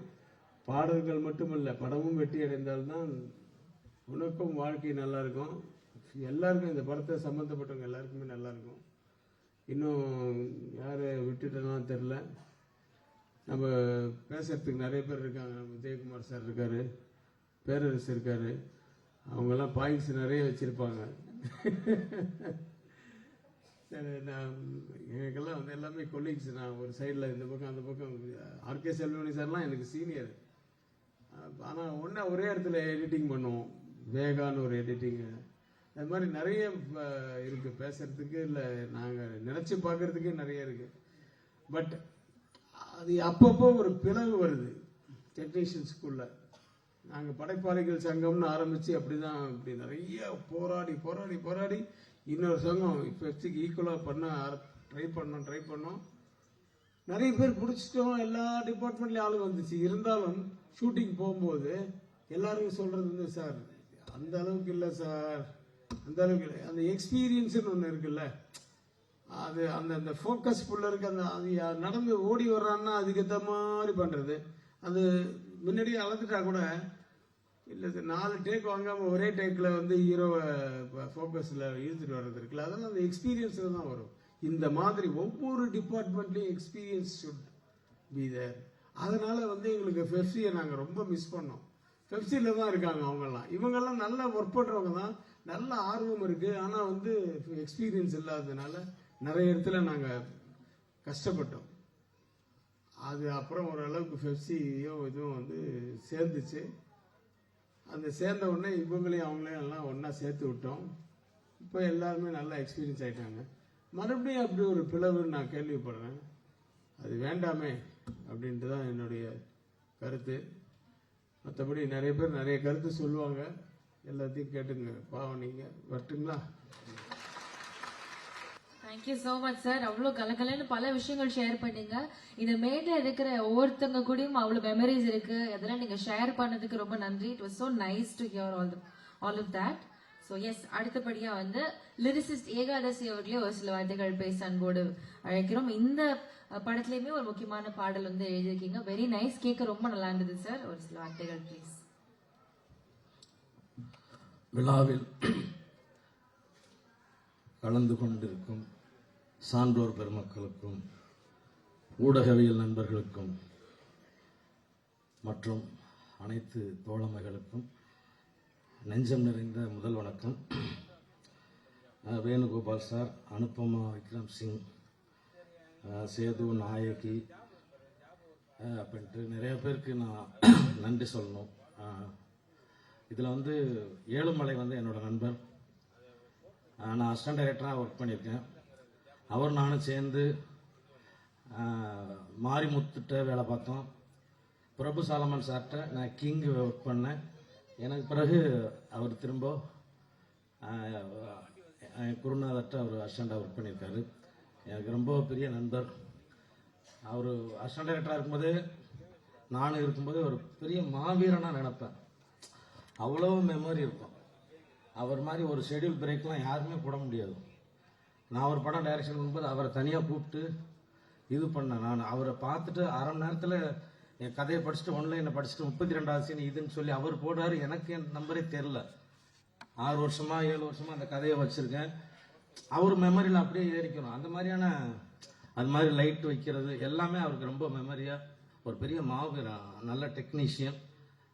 அவர் படத்தில், இந்த படத்தில் நான் அவரோட இணைஞ்சு நான் பணி செஞ்சதில் பெரிய மகிழ்ச்சி. அதே மாதிரி கேமராமேன் பாலா என்னோட நண்பர். சமகாலத்தில் நாங்கள் ஒரு அறையில் தங்கி வந்திருக்கோம். அவரும் ரொம்ப விஷுவல் பார்க்கும்போது ரொம்ப அழகாக பண்ணியிருக்காரு. எனக்கு பொறாமப்படுற அளவுக்கு இருந்துச்சு. அந்த ஃபஸ்ட்டு சாங் வந்து இந்த கிணத்துல நான் நண்பர் விவேக்கோட அந்த பாட்டுக்கு அந்த தண்ணி சொட்டுறதெல்லாம், அந்த ஷாட்லாம் வந்து மறக்கவே முடியல. ரொம்ப காதலாக இருக்குது. ரொம்ப மகிழ்ச்சி. அதே மாதிரி வந்து அமர்கீத் வந்து ஒரு அருமையான இசையமைப்பாளர். அந்த அந்த 3வது சாங் என்னோடது, அந்த என்னடி செஞ்ச அந்த பாட்டு. அது முன்னாடி கத்தாளம் உள்ள கண்ணாடி சில்லான்னு ஆரம்பிக்கும். அப்புறம் கேட்டுக்கிட்டாரு, ஓப்பனிங்கே வந்து ரொம்ப கண்ணாடி சில்லா கத்தாளம் உள்ளான்னு குத்துறது மாதிரி இருக்கு சார், என்னடி செஞ்ச அப்படி உள்டாவா போட்டா எப்படி இருக்கும். அதுக்குமே நானும் அவர் சண்டை போட்டோம். ஆனால் அவர் என்னை மயக்கிட்டார். ஏதோ பண்ணி திரும்ப என்னடி செஞ்ச வந்தது. இந்த லிரிக் கேட்கும்போது சௌந்தர்யன் சார் வந்து, நான் சௌந்தர்யன் சார்கிட்ட வந்து 15 வருஷத்துக்கு முன்னாடி வாய்ப்பு கேட்டு போயிருக்கேன். என்னை அப்பயே பிடிக்கும். அப்புறம் ஒரு கால ஓட்டத்தில் அவரு நான் தொடரில் இருக்க முடியல. ஆனால் அவர்கிட்ட நான் பாட்டு எழுத முடியல. அவங்க பையன்கிட்ட எழுதுனால எனக்கு பெரிய சந்தோஷம். இந்த லிரிக் பார்த்துட்டு, தேவதை நீ சிரிச்சா தேவதை நீ சிரிச்ச தேங்காய் பூ தூவலாட்டம்னு ஒரு வரி இருக்கும். அது பார்த்தோன்னே சூப்பராக இருக்கியா அப்படின்னு சொல்லி சிரிச்சார். அது இப்போ வரைக்கும் லிரிக்கல் வீடியோவாக ரிலீஸ் ஆனப்போ கூட நிறைய நண்பர்கள் அந்த பின்னூட்டத்தில் அந்த தேவதை நீ சிரிச்சா தேங்காய் பூ தூவலாட்டம் எப்படி சிரிப்பை வந்து ஒரு அழகியோட சிரிப்பை ஒரு பெண்ணோட சிரிப்பை வந்து தேங்காய் பூ தூவலாட்டம்னு சொல்லியிருக்கு, ரொம்ப நல்லா இருக்குன்னு சொன்னாங்க. அது அவரு வார்த்தை முதல்ல படிக்கும்போது அவர் அழகா சிரிச்சாரு. பாட்டு எழுதும்போது கதாநாயகிலாம் தெரியாது, அதை தெரிஞ்சுக்கிறதும் இருக்கும். ஆனால் நாங்கள் பாட்டு எழுதும்போது கதாநாயகி தெரியாது. இப்போ நான் விஷுவல் பார்க்கும்போதும் விஷுவலில் தான் முத பார்த்தேன். உண்மையிலே அவங்க தேங்காய் பூ மாதிரி சிரிக்கிறாங்க, தேங்காய் பூ தூவல் மாதிரி சிரிச்சாங்க. இப்போ எழுதுனது வந்து நல்லா ஒர்த்தாக தான் இருக்குன்னு இது பண்ணோம். ஒரே விஷயம் மட்டும் சொல்லிக்கிறேன், சினிமாவில் வந்து பாடலாசிரியர் நல்ல பாட்டு தான் எழுதுகிறோம்.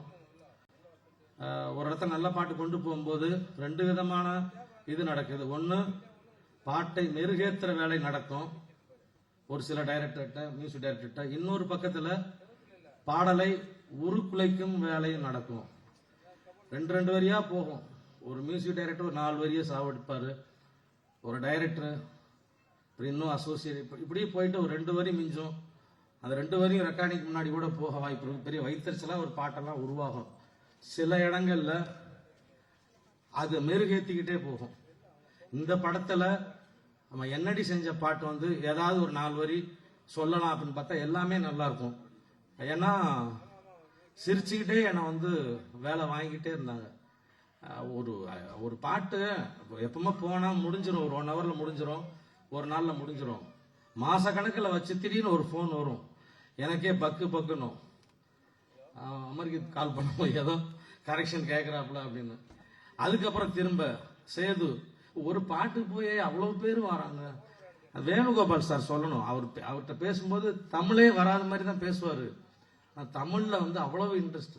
இந்த பாட்டு வரிய பூரா நான் 7 சரணம் அந்த மாதிரி பண்ணியிருந்தேன். எல்லாமே வாசின்னு சொல்லி அந்த தமிழை கேட்கிறார். அவ்வளவு ஒரு தயாரிப்பாளர் இவர் இவ்வளவு வரிகளுக்கு நேசிக்கிறவராக இருப்பார்னு தெரியாது. அது மாதிரி அமர்கீத் வந்து கொஞ்சம் கொஞ்சமா செதுக்கி அதை முழுசா கேட்கிறப்ப அவ்வளோ அழகா இருந்தது. அவன் சிரிச்ச முகம் மாறாம இந்த படத்துல என்கிட்ட வேலை வாங்கி ஒரு அழகான பாட்டை கொடுத்துருக்காப்புல.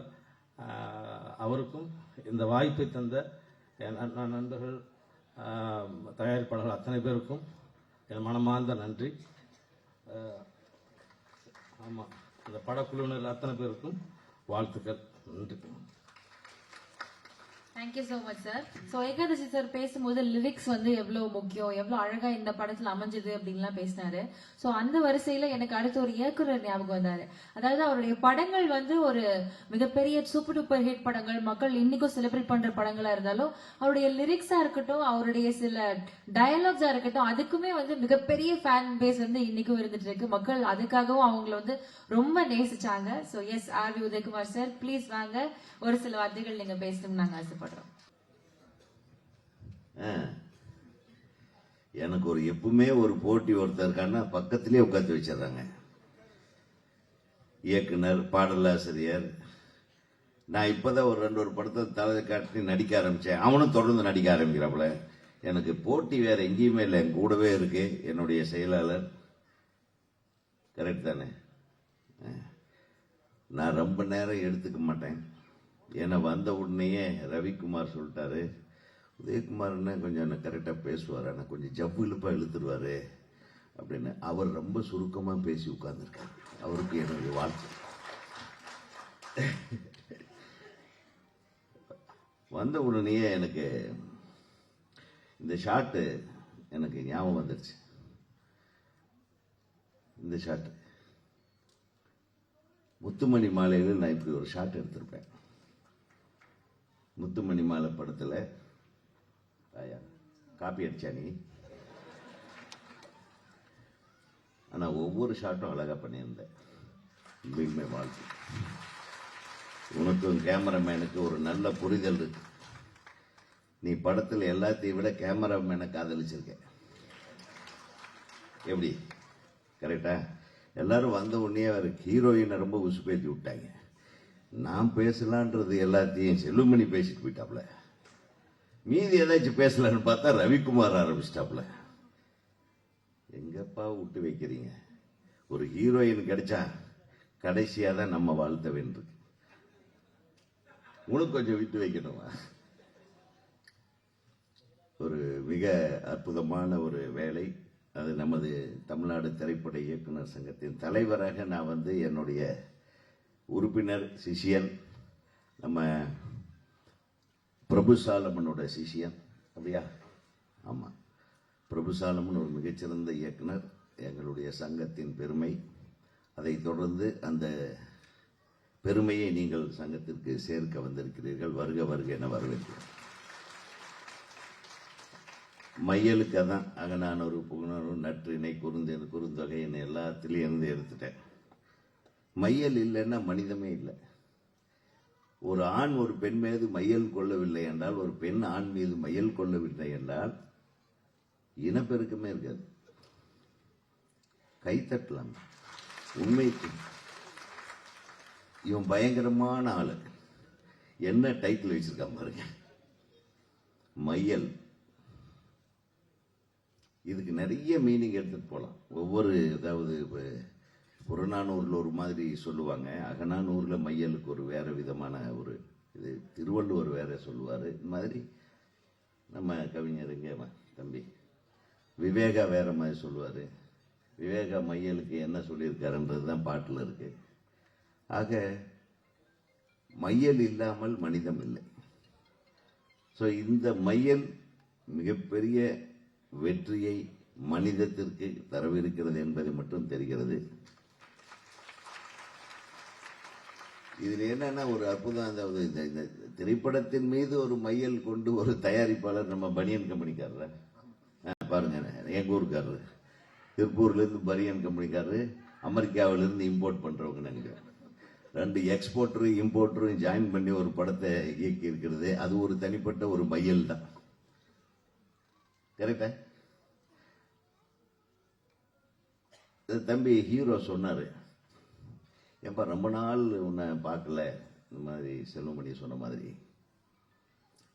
ஆனா வந்த திருப்பியும் நான் பேர் சொல்ற மாதிரி தான் வரணும்ன்ற மாதிரி ஒரு ஐடியாவோட இந்த எக்ஸ்போர்ட்டையும் இம்போர்ட்டையும் இணைத்து வைத்தது அவர் தான். இந்த எக்ஸ்போர்ட்டையும் இம்போர்ட்டையும் இணைச்சு வச்சு ஒரு கரெக்டான ஒரு கையில கொடுத்து ஒரு அற்புதமான திரைப்படத்தை எடுக்க வைத்திருக்கிறார். உனக்கு எனது மனமார்ந்த வாழ்த்துக்கள். ஏன்னா எது செஞ்சாலும் கரெக்டா செய்யணும். கொஞ்சம் ஏமாந்தம்னா காலி பண்ணிடுவானே. ஸோ எனக்கு இயக்குனர் சங்கத்தை பத்தி பெருமையா சொல்லணும்னா, நம்ம ரவிக்குமார்ல மிகப்பெரிய ஒரு சக்தி நம்ம சங்கத்துக்கு. அவர் சொன்னார் இல்லையா, நம்ம 90 நாள் 80 நாள் தான் டைம் கொடுத்தாரு சௌத்ரி சாரு. நான் 90 நாள் கேட்டு 90 நாளுக்குள்ள படம் பண்ணிடுவாரு. நான் ஒரு படம் பண்றதுக்குள்ள 2 படம் ரிலீஸ் பண்ணுவாப்ல. எனக்கு பொறாமையா இருக்கு, எப்படா இந்த பையன் பண்றான். நடுவில் வேற அவர் படத்துக்கு நெகட்டிவ் கட் பண்றதுக்கு என்னையே கூப்பிடுவா நம்ம ஒரு மேனேஜர். பாருங்க பக்கத்தில் உட்காரு பாருங்க. இவரு எங்கப்பா உங்க டைரக்டர் நெகட்டிவ் சார், அவர் பிஸியா இருக்காரு. ஏடா நான் சும்மாவா இருக்கேன்? சேரன் பாண்டியனுக்கு நெகட்டிவ் கட் பண்ணது நான் தான். ஸோ இந்த மாதிரி நாங்கள் உறவுகளோட உறவாக பிணிந்து யார் மீதும் பொறாமை இல்லாம போட்டி இல்லாம ஒரு அற்புதமா அது இன்னும் தொடர்ந்து கொண்டிருக்கிறது. அதனால்தான் தமிழ்நாடு திரைப்பட இயக்குனர் சங்கத்தை எவனாலையும் அசைக்க முடியாத ஒரு சூழ்நிலையில் நாங்க எல்லாரும் ஒண்ணுதான். எனக்கு முன்னாடி விக்ரமன் தலைவர் இருந்தாரு, அதுக்கு முன்னாடி நிறைய தலைவர்கள் இருந்தாரு. விக்ரமன் ஒரு மிகப்பெரிய ஒரு நல்ல தியாகி. அவரு நிறைய விஷயங்கள் நல்லா கொண்டு வந்தாரு. விக்ரமனோட அசிஸ்டன்ட் ரவிக்குமார் சாரு. நான் திரைப்பட கல்லூரியில் படிக்கும்போது எனக்கு ஜூனியர் செல்வமணி. ஸோ எங்கெங்கெல்லாம் பிணைப்புகள் இருக்கு பாருங்க. எனக்கு அசிஸ்டன்ட் என்னுடைய ஜூனியர் ஒருத்தர் தரணி, அவருக்கு அசிஸ்டன்ட் இவரு பேரரசு. ஸோ இது ஒரு மிகப்பெரிய ஆலமரம் மாதிரி.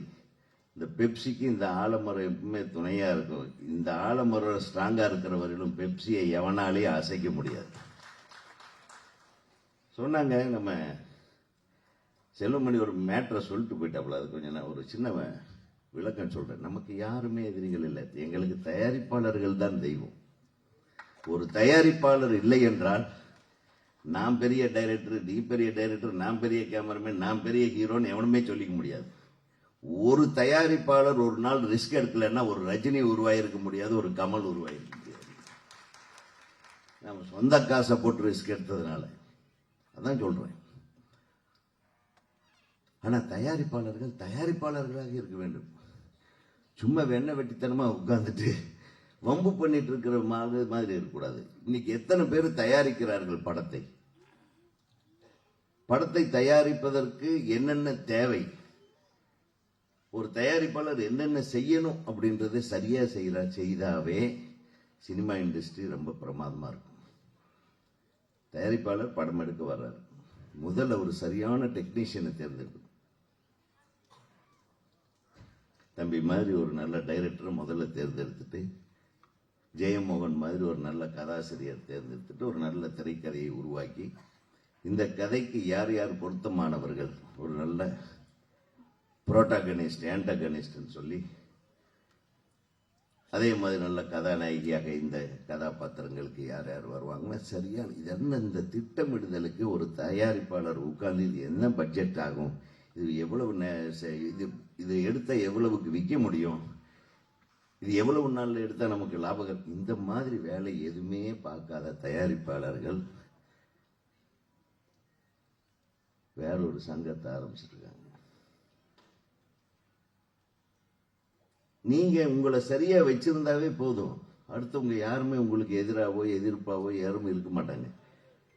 ஒரு படத்தை எப்படி தயாரிக்கிறது, எப்படி திட்டமிடுதல், எப்படி அது வெளியே கொண்டது, எத்தனை படங்கள், கிட்டத்தட்ட 500-600 படங்கள் வெளிவராமலே இருக்கின்றன. அது வெளியே வர்றதுக்கு என்ன வழிவகை செய்யணும், எந்த ஒரு தயாரிப்பாளருக்கும் நஷ்டம் வராம ஒரு திரைப்படத்தை எப்படி நம்ம ரிலீஸ் பண்றது, இந்த மாதிரி வேலைகளை பண்ணணும்.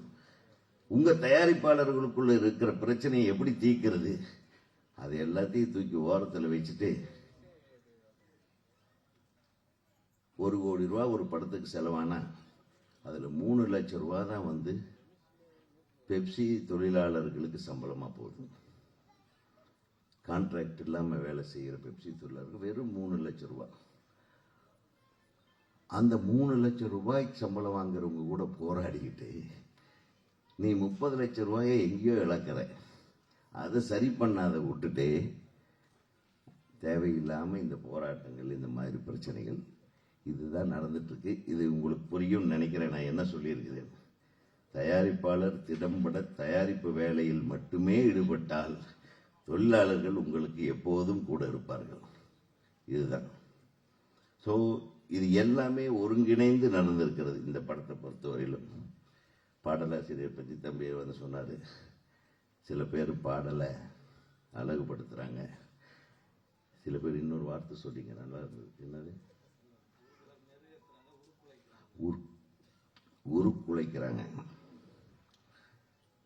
இப்ப வர்ற பாட்டு எல்லாமே பெரும்பாலும் பாட்டு நம்ம திரும்பி பாடவே முடியாத மாதிரி எல்லாத்தையுமே உருக்குலைச்சாங்க போல இருக்குல்ல. அது கருக்கலைப்பா. இப்போது வருகிற பாடல்கள் உருக்குலைப்பு மட்டுமல்ல, கருக்கலைப்பு மாதிரி இருக்கிறது. பாடலாசிரியர் சொல்றாரு, இப்ப நம்ம சொன்னா தப்பா போயிடும், இவர் பழைய ஆளுன்றாங்க. என்னை விட சீனியர்கள் பாருங்க, ரவிக்குமார், செல்வமணி எல்லாம் சீனியர்கள்லாம், நீ தான்ப்பா சீனியர் இல்ல. ரவிக்குமார் பாருங்க, ஒரு ரொம்ப ராசியான இயக்குனர், எனக்கு ரொம்ப பிடிக்கும் ரவிக்குமார. ஏன்னா எப்பவுமே நான் எங்க இருந்தாலும் சரி, ரவிக்குமார் இல்ல ஃபங்க்ஷனா இருந்தாலும் ரவிக்குமார் எங்கேயாவது நமக்கு ஒரு இன்விடேஷன் நான் போயிடுவேன். நான் ரவிக்குமார் வீட்டோடவும் சரி, எந்த விஷயத்துக்கும் எனக்கு அழைப்பு வந்தா போயிடுவேன். சில டைம்ல தெரிஞ்சா கூட போயிடுறது. அவருக்கே சந்தேகம் நான் கூப்பிட்டேன், நான் கூப்பிடலையான்னு. ஏன்னா அந்த அளவுக்கு எனக்கு ரவியை பிடிக்கும். ஏன்னா இப்ப பாருங்க, கொஞ்ச நேரம் நின்னாரு, ஒரு சௌந்தர்யம் இப்படி போட்டு தையில தாளம் போட்டு அந்த டியூனை இன்னைக்கு வரைக்கும் ஞாபகம் வச்சிருக்காப்ல. என்ன பண்ண எவ்வளவு அறிவாளி, யோசனை பண்ணி பாருங்க. அவரு இசையமைப்பாளராக்கி பக்கத்தில் உட்காந்து ஸ்டண்ட் மாஸ்டர், ஸ்டண்ட் பண்ண வந்தவனை ஸ்டண்ட் மாஸ்டர் ஆக்கி, இப்ப ரோட்ல திரிஞ்சிட்டு இருந்த ஒரு ஆளை கூப்பிட்டு மேனேஜர் ஆக்கி, அவன் தொல்லை தாங்க முடியல. இன்னைக்கு அவனு நம்மளுக்கு எதிராக நடிச்சிட்டு இருக்கிறாப்புல. நம்மளை நடிக்க போற இடத்துல எல்லாம், அண்ணே அந்த கேரக்டர் இப்ப நான் பண்றேன்ன்றாரு. எங்க போத்தாலும் உங்க ஆளுங்க எனக்கு வந்து ரொம்ப இம்சை பண்றானுங்கப்பா. எவ்வளவு சந்தோஷமா இருக்கு பாருங்க. ஒரு குடும்பத்தை எப்படி உருவாக்கி இருக்காரு Ravikumar. So I always adore Ravikumar. உண்மையிலே ஒவ்வொரு இயக்குனரும் ரவிக்குமார் மாதிரி இருக்கணும். எல்லாத்தையும் அரவணைத்து அடுத்த கட்டத்துக்கு பாருங்க. இன்னைக்கு அவர் அறிமுகப்படுத்தின ஒரு இசையமைப்பாளருடைய மகன்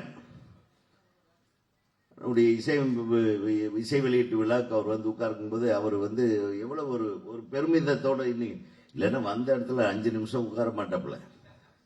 அடுத்தவன் பேசப்பட நான் கிளம்புறேன்ட்டு ஓடிடுவாப்புல. பாருங்க, தானாடவில்லை என்றாலும் சதையாடுது.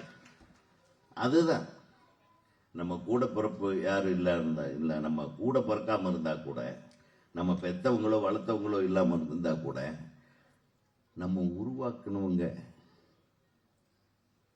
அவங்களுக்கெல்லாம் நம்ம ஒரு தந்தை மாதிரி இருந்து நம்ம கூட இருக்கணும்ன்ற உணர்வோடு அமர்ந்திருக்கிற ஒரு கே.எஸ். ரவிக்குமார் உண்மையில் ஒரு பலத்த கரவாசத்தோட நன்றி சொல்றேன். படத்துல 3 ஸ்பாட் 4 பாட்டும் பார்த்தேன். அவர் சொன்ன மாதிரி தம்பி ஒரே வார்த்தை சொன்னேன், அந்த மண் சார்ந்த படங்கள் இல்லை. நான் ஏற்கனவே ஒரு பாடல் வெளியீட்டு விழாவில் இதை சொன்னேன். மண் சார்ந்த இல்லை. அப்போ இப்பெல்லாம் ஹீரோக்கள் பெரிய பெரிய ராக்கெட் லான்ச்சரை கையில் வச்சுட்டு அலைய ஆரம்பிச்சிட்டாங்க. நம்ம கண்ணிலேயே பார்க்காத விதவிதமான கன்னுங்க, ஆயுதங்கள். அது எங்கேயாச்சும் பார்த்துருக்கோம்? கோடம்பாக்கத்து பக்கம் பார்த்துருக்கீங்களா? தமிழ்நாட்டில் எங்கேயாச்சும் பார்த்துருக்கீங்களா? அதெல்லாம் பார்க்கணுன்னா இன்னைக்கு நம்ம பெரிய ஹீரோக்கள் படத்தையெல்லாம் பார்த்தா போதும். நம்ம கண்ணிலேயே பார்த்ததில்லை. அதையெல்லாம் வச்சுட்டு சுட்டுட்டு இருக்கிறாங்களே. அவங்க நடித்து மிகப்பெரிய பட்டங்களோடு புகழ்பெற்ற ஒரு இடத்துக்கு வருவதற்கு காரணமான படங்களை பாருங்க. ஒரு மகேந்திரன் படம், ஒரு பாலு மகேந்திரா படம், ஒரு பாலச்சந்தர் அவருடைய படம். இந்த மிகச்சிறந்த இயக்குனர்களுடைய படத்தில் நடிச்சுட்டு அதுக்கப்புறம் இப்ப அந்த மாதிரி நல்ல இயக்குனர் கிடைக்கலையோ என்னவோ தெரியல, ராக்கெட் லான்ச்சரோட அலைய ஆரம்பிச்சிட்டாங்க. அப்படி இல்லாம வாங்க, நம்ம ஊரு, நம்ம மண்ணு, இதயங்கள் கொண்டாடும் ஒரு இயற்கையான கதைக்களத்திற்கு போவோம் என்று அழைத்து செல்லுகிற ஒரு மையலிலே இந்த இயக்குனர் உருவாக்கி இருக்கிற இந்த திரைப்படம் தான் மையல் என்பது உறுதியாக தெரிகிறது. அதை பார்த்த ஒவ்வொரு ஷாட்டும் சொன்ன மாதிரி நல்ல ஒளிப்பதிவு, இந்த கேமரா மூமெண்ட்ஸ் பர்டிகுலர். பொதுவாக எனக்கு ஒரு கெட்ட பேர் உண்டு, இந்த ஆள் போகும்போதே ட்ராக் அண்ட் ட்ராலி ரவுண்ட் ட்ராலியோட தான் போவான் போல் இருக்குன்னு சொல்லுவாங்க. என்ன எந்த ஷாட்டுமே நான் பெரும்பாலும் ஸ்டாட்டிக் ஷாட் எடுக்க மாட்டேன். படத்தில் மூமெண்ட் இருந்துகிட்டே இருக்கும். ஏதாச்சும் கேட்டாங்க, நம்ம மூவி தான் எடுக்கிறோம், ட்ராமாவாக எடுக்கிறோம்னு சொல்லிட்டு இருப்பேன். ஆக அந்த ஃபீல் எனக்கு ரொம்ப சந்தோஷமா இருந்தது. எங்கேயோ ஒரு தம்பி என்ன கூட ஃபாலோ பண்ணியிருக்கான்ட்டு. ஆகவே நான் என்ன இதில் ஐடென்டிஃபை பண்ணேன். உன் படம் பார்க்கும்போது அங்கங்கே என் படம் பார்க்குற ஒரு திருப்தி இருந்தது. அந்த திருப்தி கொடுத்த உனக்கு இறைவன் எல்லா வெற்றியையும் தர வேண்டும். இந்த நல்ல உன் மீது நம்பிக்கை வைத்து இந்த படத்தை தயாரித்திருக்கும் தயாரிப்பாளர்களுக்கு இந்த படம் மிகப்பெரிய பெயரையும் புகழையும் நல்ல போட்ட காசையும் திருப்பி வாங்கி தர வேண்டும். விவேகா மற்றும் தம்பி அவர் அவங்க எழுத்து ரொம்ப ரொம்ப ரொம்ப சிறப்பாக இருந்தது, இதமாக இருந்தது மனசுக்கு. இந்த இசையோட கலந்து நல்ல ஃபீஸ்ட் கொடுத்துருக்கீங்க. இன்னைக்கு ஒரு மெலடி சாங் கேட்கறதுன்றது ரொம்ப தவம் இருக்க வேண்டியதாக இருக்குது. அதில் இது எல்லாமே மெலடியாக இருக்கு. I wish you all the best. ஹீரோயினுக்கு வந்துடுறேன், சொல்லாமல் போகக்கூடாது. நல்ல சிரிப்பு, படத்தை விட இப்போ நல்லா சிரிக்குது பாருங்க. இந்த வெற்றியின் சிரிப்பு இப்போ அப்படியே இருங்க. செல்வமணி சொன்ன மாதிரி மிகச்சிறந்த படங்கள் உங்களுக்காக காத்திருக்கிறது. ஒரு நல்ல எதிர்காலம் உங்களுக்காக காத்திருக்கிறது. என்னை தொடர்ந்து வரும் எனது தம்பி பேரரசு அவர்கள் இன்னும் உங்களை பற்றி அதிகம் புகழவிருக்கிறார். இந்த திரைப்படத்திலே பங்கேற்ற அனைத்து தொழில்நுட்ப கலைஞர்களுக்கும், அனைத்து நடிகர் நடிகைகளுக்கும், சின்ன சின்ன கதாபாத்திரங்கள் கூட பர்ஃபெக்டாக பண்ணியிருந்தாங்க. அவங்க எக்ஸ்பிரஷன்ஸ் எல்லாருக்கும் எனது மனமார்ந்த வாழ்த்துக்களை தெரிவித்து விடைபெறுகிறேன். நன்றி, வணக்கம். Thank you so much sir. So அடுத்தபடியாக கனல் மாஸ்டர் அவர்கள் கம்ப்யூட்டர் கிராஃபிக்ஸ் வர்றதுக்கு முன்னாடியே நம்ம தமிழ் சினிமாவில் உள்ள ஒவ்வொரு ஃபைட் சீக்வன்சஸ், ஆக்ஷன் சீக்வன்ஸை இன்டர்நேஷனல் லெவலில் வந்து நம்மளுக்கு காமிச்ச ஒரு ஆக சிறந்த ஒரு personality. Thank you so much for coming to this event. ஒரு சில வார்த்தைகள் உங்களிடமிருந்து சார். மேடையில் அமர்ந்திருக்கும் அனைத்து ஜாம்பவான்களுக்கும், இந்த பாடல் வெளியீட்டு விழாவுக்கு வந்திருக்கும் ரசிகா உங்களுக்கும் மற்றும் பத்திரிகை நண்பர்களுக்கும் என் வணக்கத்தை தெரிவித்துக் கொள்கிறேன். மயல், இந்த உலகத்திலேயே மயல் இல்லாத எதுவுமே கிடையாது. மயல் என்றால் காதல் குறிக்கும், அன்பு குறிக்கும், எல்லாமே. இந்த திரைப்படத்தை ஏற்கனவே நான் பார்த்து விட்டேன். என் நண்பர் தேனப்பன், நானும் என்னொரு நண்பர்களெல்லாம் சேர்ந்து பார்த்தோம். மிக அற்புதமான ஒரு படம். மனதை படம் முடியும் போது, வெளிவரும்போது மனசு கருத்து தான் வர வேண்டும். அவ்வளவு சிறப்பான ஒரு படம். அந்த படத்தில் நடத்திருக்கும் கதாநாயகனும் கதாநாயகிக்கும் என்னுடைய வாழ்த்துக்கள். அதுவும் இல்லாமல் இந்த படத்தை இயக்கிய ஏழுமலை அவர் ரொம்ப சிறப்பாக பண்ணியிருக்காரு. நாங்கள் ரொம்ப நேரம் எனக்கு பேசி அவர்கிட்ட நிறைய கருத்துக்கள்லாம் கேட்டு பேசிட்டாங்க போதும்.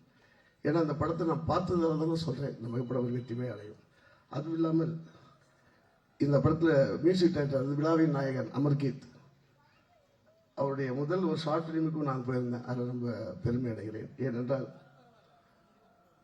எனக்கும் சௌந்தர்யனுக்கும் மிகப்பெரிய நட்பு உண்டு. அந்த நட்புக்கு காரணம் என்னை இந்த வழக்கு உயர்த்தி கொண்டு வந்ததற்கான என்னுடைய மானசீக குருவான என் அன்பு சகோதரர் அண்ணன் கே.எஸ். ரவிக்குமார் அவர்கள் தான். ஏன்னா ஒரு கரடு மூடான ஒரு வாழ்க்கையில் இருந்தேன். அது அசிஸ்டன்ட் வாழ்க்கை, கடமை கத்துவேன் சொல்லுவார். ஏன்டா கத்துறேன், தள்ள அடிச்சிருக்காரு, துண்டு விடலாம், வெட்டு வெட்டி அடிச்சிருக்காரு, ஓடி இருக்கேன். இது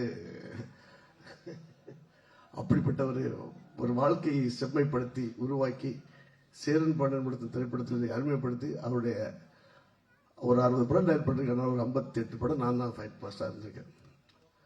அதுவும் இல்லாமல் இந்த படத்தில் இன்னொரு விஷயத்தை சொல்லணும்னா, என் நண்பன் தேனப்பன், நீங்கள் சேரன் பாண்டியில் அவர் எங்களெல்லாம் அறிமுகப்படுத்தினா சொல்லுவார். கிட்டத்தட்ட அவர் 28 டெக்னீஷியன் அந்த படத்தில் அறிமுகப்படுத்திருக்காரு. Makeup, costume, art director.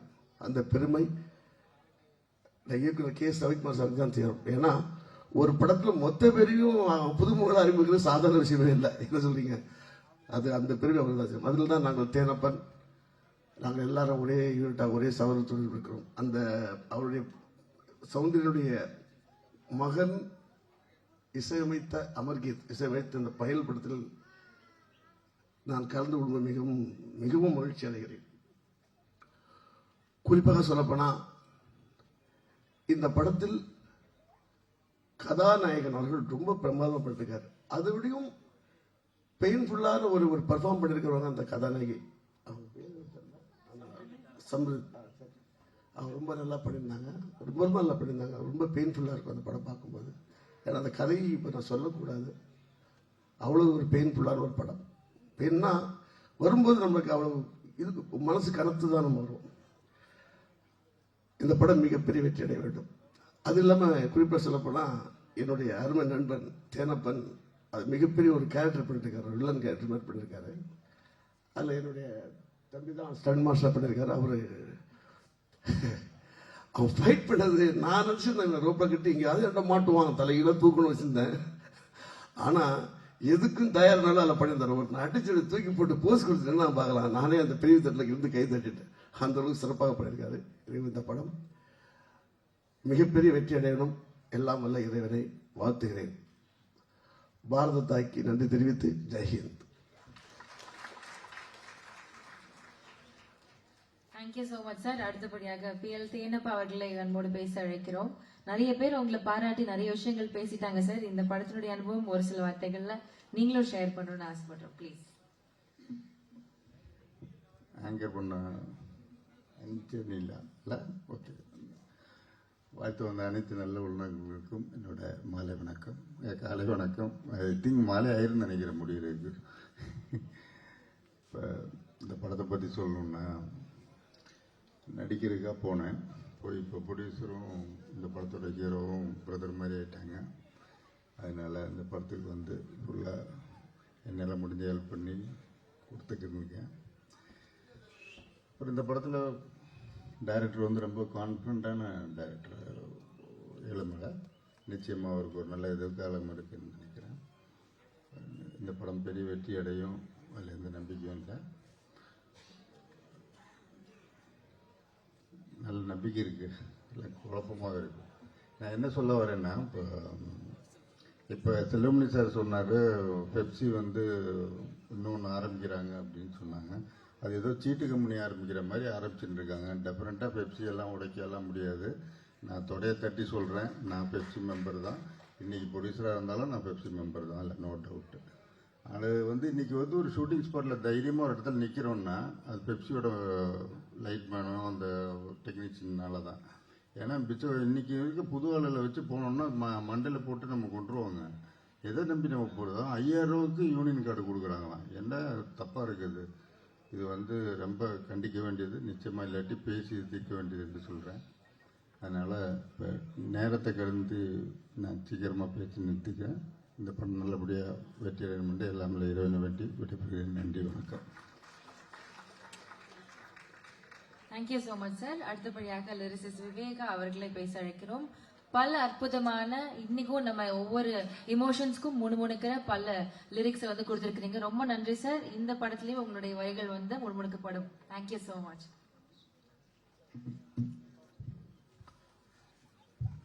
Ilangovadigal ஏந்திய தமிழே, கம்பநாடன் கண்ட தமிழே, பாரதி தூவலில் பழுத்த தமிழே, வள்ளுவன் வீட்டில் வளர்ந்த தமிழே, நீ வெறும் வாக்கிய கோணியில் வார்த்தைகளை கொட்டி வைக்கும் சீக்காளி மொழி அல்ல. உன்னை உச்சரிக்கும் போதே உற்சாகம் மனசுக்குள் கச்சேரி நடத்துவதை காலமெல்லாம் உணர்கின்றேன். பேரழகு தமிழுக்கு பிஞ்சு புலவனின் வணக்கங்கள். பொதுவா இசை வெளியீட்டு விழாக்கள்ல நான் இப்படி ஆரம்பிக்க மாட்டேன். ஆனா மையல் என்கிற இந்த பெயரை பார்த்த உடனே, இதற்காக கொடுக்கப்பட்டிருக்கிற அழைப்புதழை பார்த்த உடனே எனக்கும் தமிழை வணங்கி ஆரம்பிக்க வேண்டும் என்கிற எண்ணம் ஏற்பட்டது. அதற்காக நண்பர் ஏழுமலை அவர்களுக்கு என்னுடைய நன்றிகளை தெரிவித்துக் கொள்கிறேன். ஏன்னா மையல் என்கிற வார்த்தையை எடுத்துக்கிட்டு அந்த வார்த்தை சங்க இலக்கியங்களில் எங்கெங்கெல்லாம் பயன்படுத்தப்பட்டிருக்கிறது என்பதை ஒரு கோர்வையாக பட்டியலிட்டு கொடுத்ததை பார்த்த உடனே இந்த படத்தினுடைய தரம் என்ன என்பது நமக்கு தெரிந்துவிட்டது. அவ்வளவு ஆழமான சிந்தனையோடு இந்த படத்தை அவர் அணுகி இருக்கிறார் என்பதை நான் புரிந்து கொள்ள முடிகிறது. இந்த விழா இயக்குனர் திரு KS ரவிக்குமார் அவர்களுடைய தலைமையிலே நடக்கிற இந்த விழா என்பதே இந்த விழாவினுடைய மிகப்பெரிய பெருமை. ஏன்னா அவர் பேசினார்னா ஏறக்குறைய தமிழ் இண்டஸ்ட்ரியே பேசின மாதிரி. இங்கே உருவாகி இருக்கிற பல பேர் அவரால், நான் உட்பட பல பேர் அவரால் உருவானவர்கள் தான். KS ரவிக்குமார் சாரோட ஷூட்டிங் வந்து குஷால் தாஸ் கார்டன்ல நடக்கிறப்போ நான் ஒரு பக்கமும் விஜய் ஒரு பக்கமும் நின்று வாய்ப்பு கேட்ட நினைவுகள் எல்லாம் எனக்கு இருக்கின்றன. அப்படி அதே போல அவரோட பாட்டு எழுதுறதே ஒரு மிகப்பெரிய பயிற்சி. அவர் வந்து ஒரு டியூன் கொடுத்தாருன்னா அதுக்கு நான் வந்து சமுத்திரம் படத்துல ஒரு பாடல் எழுதுந்து இன்னமும் அந்த பல்லவி வச்சிருக்கேன். வானிலை அறிக்கை மழை இல்லை என்றது, ஆனாலும் நான் நனைந்தேன் என்கிற ஒரு பல்லவி. அதற்கு பிறகு அவரு வேற ஒரு ஆப்ஷன் எழுத சொல்லி விடிய விடிய பேசிக்கொண்டே இருக்கலாம் யாருக்கும் புரியாமலே என்கிற பல்லவி தான் வந்தது. அவ்வளவு எப்படி வந்து ஒரு புது பாடலாசிரியர், நான் வந்து வானத்தை போல நீ வருவாயன என்ற 2 படங்கள் மட்டுமே எழுதிவிட்ட சூழல்ல அவர் போய் வாய்ப்புக்காக சந்தித்தேன். பாட்டாளி என்கிற படத்துல, அந்த படத்துல சின்ன சின்ன வீட்டு வேலை என்கிற ஒரு அற்புதமான பாடல் வாய்ப்பு எனக்கு கொடுத்தார். அப்படிலாம் நிறைய அவருக்கு நான் தொடர்ச்சியாக பல படங்களுக்கு பாடல் எழுதியிருக்கிறேன். அவர் வந்து இங்கே வாழ்த்தியது மிகப்பெரிய மகிழ்ச்சி. இந்த படத்தை பற்றி சொல்ல வேண்டும் என்றால் நண்பர் APJ அப்துல் கலாம் APJ ஏழுமலை அவர்களை பற்றி சொல்ல வேண்டும் என்றால் ரொம்ப நல்ல தேர்ந்த ஒரு இயக்குனர். கும்கி படத்துல கோ டைரக்டரா பணியாற்றினவர். அதுக்கு பிறகு நிறைய பெரிய படங்களிலே எல்லாம் பணியாற்றியவர். அந்த படத்தை அவ்வளவு அழகா அணுகியிருக்காரு. வெகு சில படங்களின் பவுண்டட் ஸ்கிரிப்டை மட்டுமே நான் வாங்கி பார்த்திருக்கேன். அப்படி இந்த படத்தினுடைய பவுண்டட் ஸ்கிரிப்டை முழுக்க என்கிட்ட கொடுத்திருந்தாரு. அவ்வளவு ஒரு அழகான ஜெயமோகன் அவர்கள் ரொம்ப அற்புதமான ஒரு கதையை, திரைக்கதையை இந்த படத்திலே வழங்கி இருக்கிறார். நிச்சயமா உங்க எல்லாருக்கும் இந்த படம் ஒரு மிகப்பெரிய மகிழ்ச்சியை கொடுக்கும், பார்க்கிறப்போ நெகிழ்ச்சியை கொடுக்கும். அதே போல இந்த படத்தினுடைய கதாநாயகன் பத்தி சொல்லணும். அவர் 2 முறை என்னுடைய வீட்டிற்கு வந்திருக்கிறார்.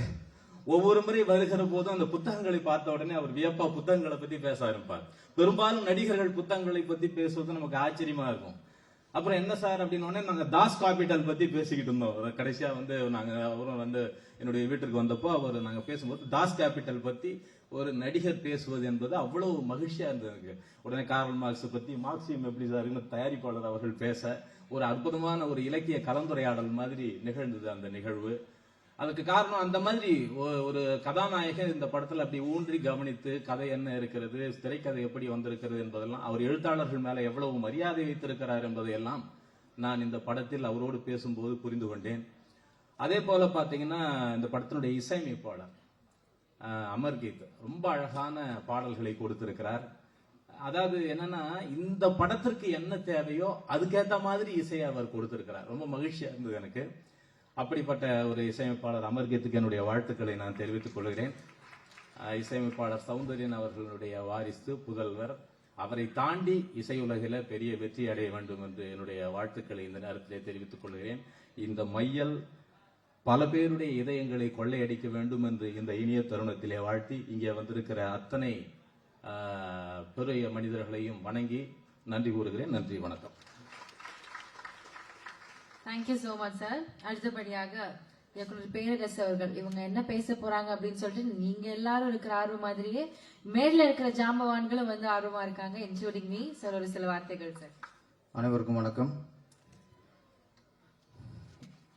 நம்முடைய KS ரவிக்குமார் சார் தலைமையில் தான் அந்த விழா நடந்து கொண்டிருக்கிறது. பெரும்பாலும் இயக்குனர் வந்து உதவி இயக்குனருக்கு குருவாக இருப்பாங்க. ஆனால் KS ரவிக்குமார் பார்த்தா அப்படி இல்லை. அவர் மியூசியத்துக்கு குருவாக இருந்திருக்காரு, ஃபைட் மாஸ்டருக்கு குருவாக இருந்திருக்கிறாரு. எங்கள் மேனேஜர் ஒரு காலத்தில் இந்த தேனப்பன் மேனேஜருக்கு அவர் குருவாராக இருந்திருக்கிறாரு. இப்போ நிறைய சேரன் உட்பட நிறைய உதவி இயக்குனருக்கு குருவாராக இருந்திருக்கிறாரு. அவருக்கும் எனக்கும் கூட ஒரு சம்பந்தம் இருக்கு. இயக்குனராக அவருக்கு தாய் வீடு வந்து சூப்பர் உட் ஃபிலிம்ஸ், எனக்கும் சூப்பர் உட் தான். ஆமாம், திருப்பாச்சி வந்து சவுத் ஈஸ்ட் தான் ப்ரொடியூசர். பல ஒற்றுமை எங்களுக்கு இருக்கு. ரவிக்குமார் சார் பற்றி சொல்லணும்னா சில விஷயங்களை சில உண்மைகளை சில சபை சொல்லித்தான் ஆகணும். நம்ம இப்போ சொல்கிறோம், ஒரு காலத்தில் சினிமா இப்படி இருக்கு தெரியுமா, 80s பொற்காலம் அப்படின்னு இது லாங் எகோன்னு சொல்லி பேசிக்கிருக்கோம். அதே மாதிரி 10 வருஷம் கழிச்சு KS ரவிக்குமார் மாதிரி இயக்குனரை பற்றி பேசுகிற காலம் இன்றைக்கே பேசிக்கிருக்கோம் வரும்.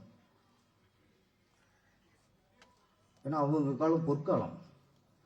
இந்த KS ரவிக்குமார் அப்படிங்கிற ஒரு இயக்குனர் ஸ்பாட்லையும் சரி எல்லா விஷயம் சரி வேறு இயக்குனராக மட்டும் இருந்ததில்லை. அவர் அந்த படத்தில் ப்ரொடியூசருக்கு இருக்க அக்கறை விட பல மடங்கு அவருக்கு அந்த படத்தில் அக்கறை இருக்கும். அவ்வளோ உழைப்பு போட்டுவார். ப்ரொடியூசர் இயக்குனர்னு நிறைய பேர் சொல்லுவாங்க, KS Ravikumar sir, P. Vasu sir, எங்கள் குருநாதர் Ramanarayana sir, S. Chandrasekhar, Udhayakumar sir, இப்படி பல பேர் இருப்பாங்க.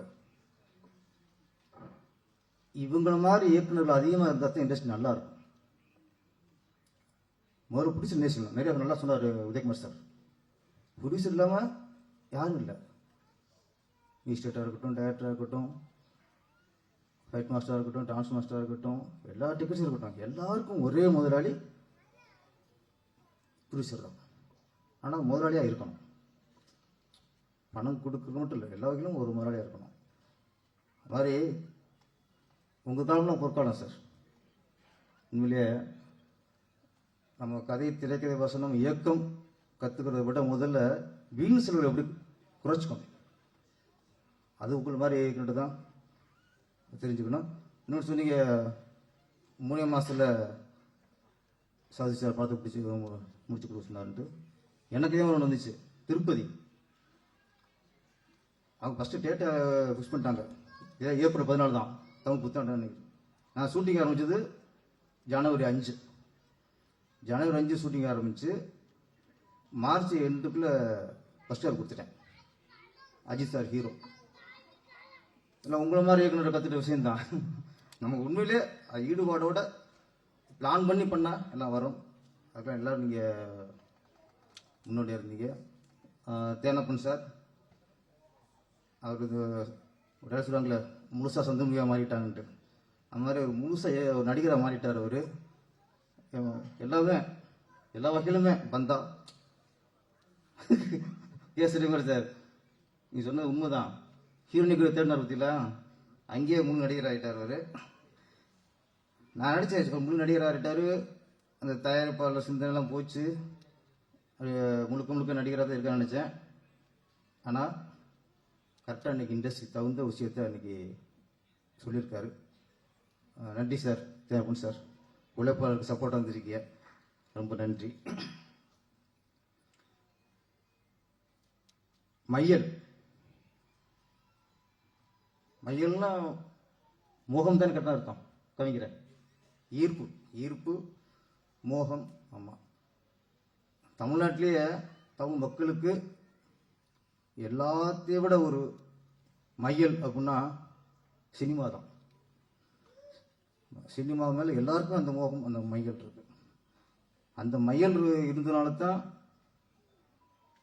ஒரு எம்ஜி ராமச்சந்திரன் புரட்சி தலைவர் அவர்கள் முதலமைச்சராக முடிஞ்சது. சினிமாவே மக்களுக்கு மையல் இருந்தால்தான் ஜெயலலிதா அவர்கள் முதலமைச்சராக ஆக முடிஞ்சது. அதே மாதிரி டாக்டர் கலைஞர், அறிஞர் அண்ணா எல்லாருமே சினிமா மீது மக்களுக்கு உள்ள மையலை பயன்படுத்தி கொண்டார்கள். சினிமாங்கிறது தவிர்க்க முடியாத ஒரு சக்தி. அது இன்னைக்கும் அது இருக்கு. அந்த மையல்ல பல வகை இருக்கு. சிலருக்கு ஒரு நடிகரோட நடிப்பு மேல மையல் இருக்கும், சிலருக்கு நடிகர் மேலேயே மையல் இருக்கும். நடிகர் சிவாஜி கணேசன் அவர் நடிப்பு மீது மக்களுக்கு மையல். புரட்சித் தலைவர் எம்ஜிஆர் மீது மக்களுக்கு மையம். அவரே பிடிக்கும் அவருக்கு. அந்த மாதிரி பல வகை. இன்னைக்கு நிறைய உச்ச நட்சத்திரங்கள் பெரிய சிம்மாசனம் உட்காந்துருக்காங்க, போல் உச்சியில் உட்காந்துருக்காங்க. எங்கள் தலைவர் உதயகுமார் சொன்ன மாதிரி இதுக்கு எல்லாருக்குமே தயாரிப்பாளர் காரணம். அதே சமயம் அவரை ஷூட்டிங் ஸ்பாட்டில் கொண்டு வந்து வர டிரைவர், மேக்கப் மேன், காஸ்டியூமர், அன்னைக்கு ஃபைட்னா ஃபைட் மாஸ்டர், ஃபைட்டர்ஸ், டூப்பு, நடனம்னா நடன இயக்குனர், கூட ஆட டான்சர்ஸ், லைட்மேன், கேமராமேன், எல்லாத்துக்கும் மொத்தமாக இருக்க இயக்குனர், எல்லாருமே அவங்களுக்கு அவங்களுடைய உச்சமாக வர்றதுக்கு இன்னைக்கு மிகப்பெரிய புகழ் இருக்கு. காரணம் இன்னைக்கு அவங்களுக்கு ஒரு பிரச்சனைக்கும் போது அவங்களும் இந்த அக்கறை காட்டணும். ஏன்னா ஒரு உழைப்பாளியா, ஒரு தொழிலாளியா எங்களுடைய வேண்டுகோள் அது. சினிமாவில் பிரச்சனைக்கும் போது எல்லாரும் அங்கேயும் வேடிக்கை பார்த்துட்டு கூடாது, நாளைக்கு எல்லாத்தையும் பாதிக்கும்.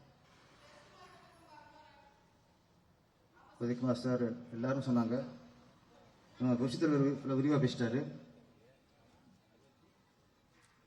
சார் சுருக்கம் ஒரே ஒரு விஷயம் தான். ஒரு விஷயம் துவக்கப்படுதுன்னா அது நல்ல நோக்கமாக இருக்கணும், நல்ல எண்ணத்தோடு துவக்கப்படணும். இன்னொருத்தனை அழிக்கணும்னு நினைச்சு கெட்ட எண்ணத்தில் ஒன்று உருவாக்குனா நமக்கு தான் அறிவு வரும். எதுவுமே சார், பெப்சி அமைப்புங்கிறது தொழிலாளர் நலன் கருதி, தொழிலாளருக்கு பிரச்சனை சப்போர்ட்டா நிற்கும். டெக்னீஷியனுக்கு ஒரு சம்பள பிரச்சனையா சம்பளத்தை வாங்கி கொடுக்க முனைப்பா இருக்கும். பெப்சிங்கிறது உழைப்பாளிகளுக்கு, தொழிலாளர்களுக்கு முழுக்க சப்போர்ட்டா அது நலன் கருதி இருக்கிற ஒரு அமைப்பு. ஆனா இப்ப அதுக்கு எது ஒன்று அமைக்கும் போது அது தொழில் நலன் கருதி ஆரம்பிக்கிறீங்களா? தொழிலாளர்களுக்கு வேலை வாங்கி கொடுக்கணும்னு அமைக்கிறீங்களா? தொழிலாளர் நம்ம பக்குவம் இருக்கணும்னு ஆரம்பிக்கிறீங்களா? இல்ல, பெப்சி அழிக்கணும்னு ஆரம்பிக்கிறீங்க. என்ன தப்பான எண்ணம் இருக்குல்ல, கெட்ட எண்ணத்துல இருக்குல்ல. நீங்க உண்மையிலேயே உழைப்பாளருக்காக ஆரம்பிச்சீங்கன்னா நாங்கள் கூட வரோம், நாங்கள் வரோம் இன்னைக்கு. சத்தியமாக சொல்லுங்க, நாங்கள் உண்மையிலே உழைப்பாளருக்காக, தொழிலாளருக்காக, சும்மா டெக்னீஷியனுக்காக, அவங்க வறுமையிலேருந்து காப்பாற்றுறதுக்காக நாங்கள் முழுக்க அந்த நன்மைக்காக தான் நாங்கள் ஆரம்பிக்கிறோம்னா, இந்த மேடையிலிருந்தே Udhayakumar sir, S Ravikumar sir எல்லாரும் நாங்கள் வரோம். இப்போ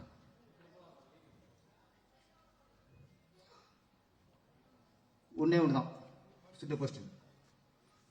இப்போ பெப்சி தொழிலாளர்கள் இருக்காங்க, இயக்குனராக இருக்கலாம், அசிஸ்டண்டாக இருக்கலாம், அசிஸ்டன்ட் கேமராமேனாக இருக்கலாம், காஸ்டியூமராக இருக்கலாம், யாராக இருக்கட்டும், அவங்களுக்கு ஒரு பிடிச்ச சம்பளம் கொடுக்காம ஏமாத்துறாரு அப்படின்னா அந்த சம்பளத்தை வாங்கி கொடுக்கறதுக்கு பெப்சி உறுதுணையாக இருக்கும். அந்த பிடிச்சிட்டு வந்து வாங்கி கொடுக்கும்.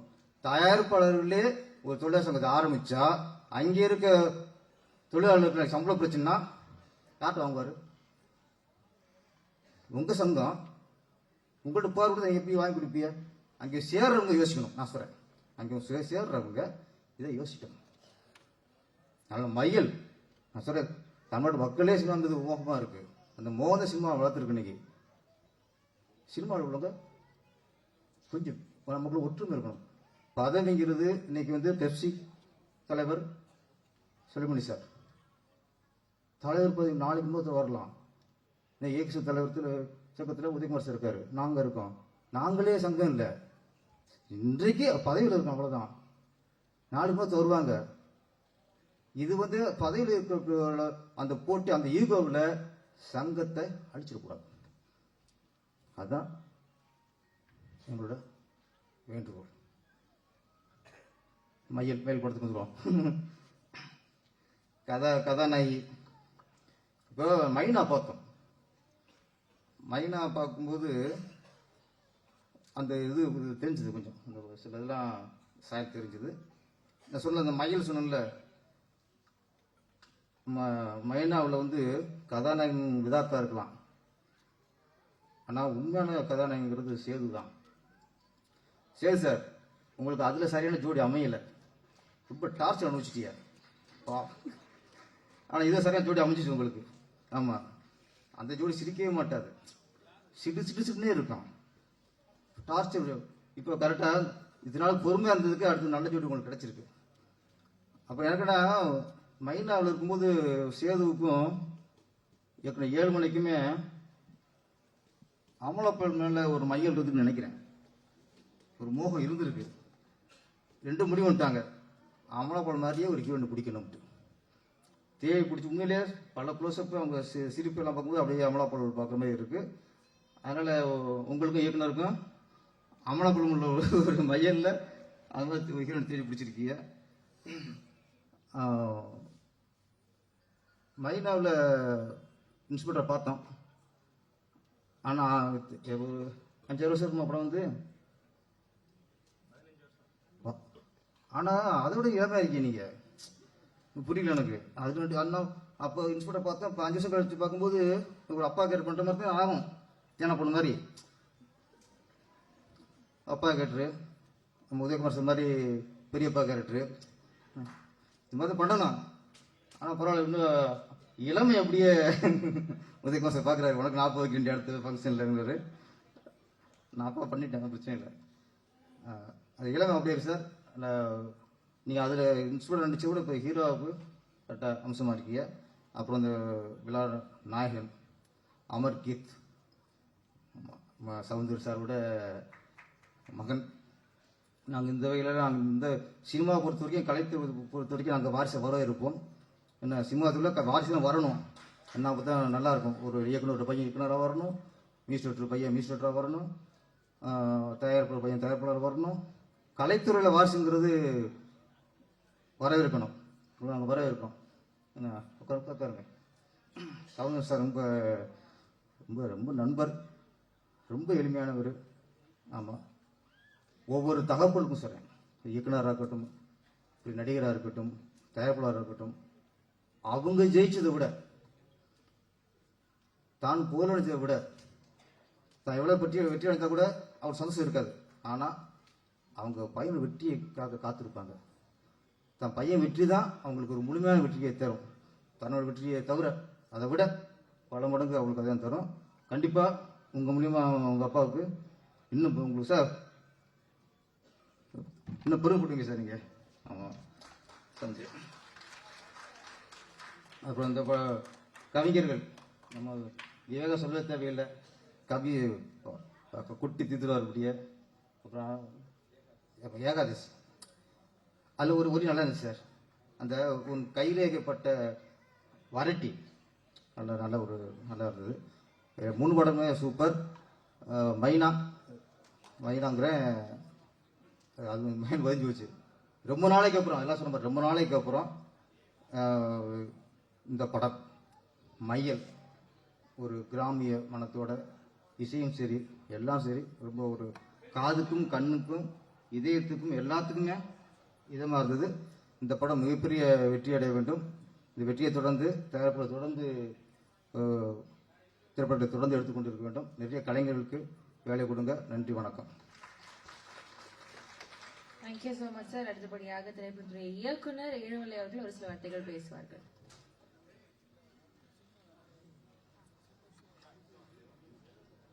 அனைவருக்கும் இனிய காலை வணக்கங்கள். இந்த அழகான மேடையை அமைத்து தந்த இந்த பிரபஞ்சத்திற்கு என் முதற்கண் வணக்கத்தையும் நன்றியையும் தெரிவித்துக் கொள்கிறேன். மேலும் இந்த மையல் உருவானதற்கு முழு முதற் காரணம் சேது சார். எல்லா நன்மையும் இறைவனுக்கு என்பது போல இந்த புகழ் எல்லாம் மையலின் புகழ் அனைத்தும் என் படத்தின் நாயகன் சேது சாருக்கே சேரும். அடுத்தபடியாக கொங்கு தமிழில் பேசுவார். ஏனுங்க ஏழுமலை அப்படின்னு சொல்லிட்டு ஆரம்பிப்பாரு வேணுகோபால் சார். கான்ட்ராஸ்டா இருப்பாங்க, மிஸ்டர் ஏழுமலை அப்படின்வாங்க. ஸோ இந்த ரெண்டு பேர் இந்த ஒரு ஜோன்ல இருப்பாங்க, இந்த ஒரு ஜோன்ல இருப்பாங்க. இவங்க 2 பேரையும் அரவணைச்சு இந்த படத்தை முடிச்ச இறைவன் தான் சொல்லலாம். ஸோ அவங்களுடைய அனைத்து கேள்விகளுக்கும் பதில் வந்து இன்னைக்கு இந்த அவுட்புட்டை கொடுத்துருக்கேன். Thank you sir, thank you ma'am. மேலும் அகவன் படத்தை உருவாக்கின ப்ரொடியூசர் வந்திருக்காங்க, அவருக்கும் தேங்க்ஸ் சார். இன்னும் அடுத்து படம் பண்ணலான்னு பேச்சுவார்த்தையில் இருக்கிற ப்ரொடியூசரும் வந்திருக்காங்க, அவங்களுக்கும் நன்றி. மேலும் என் குடும்பம் என்று சொல்லக்கூடிய இயக்குனர் சங்கத்திலிருந்து வெகு நேரம் காத்திருந்து பொறுமையாக வாழ்த்தி அமர்ந்திருக்கும் முன்னோடி இயக்குனர்கள் அனைவருக்கும் நன்றியை தெரிவித்துக் கொள்கிறேன்.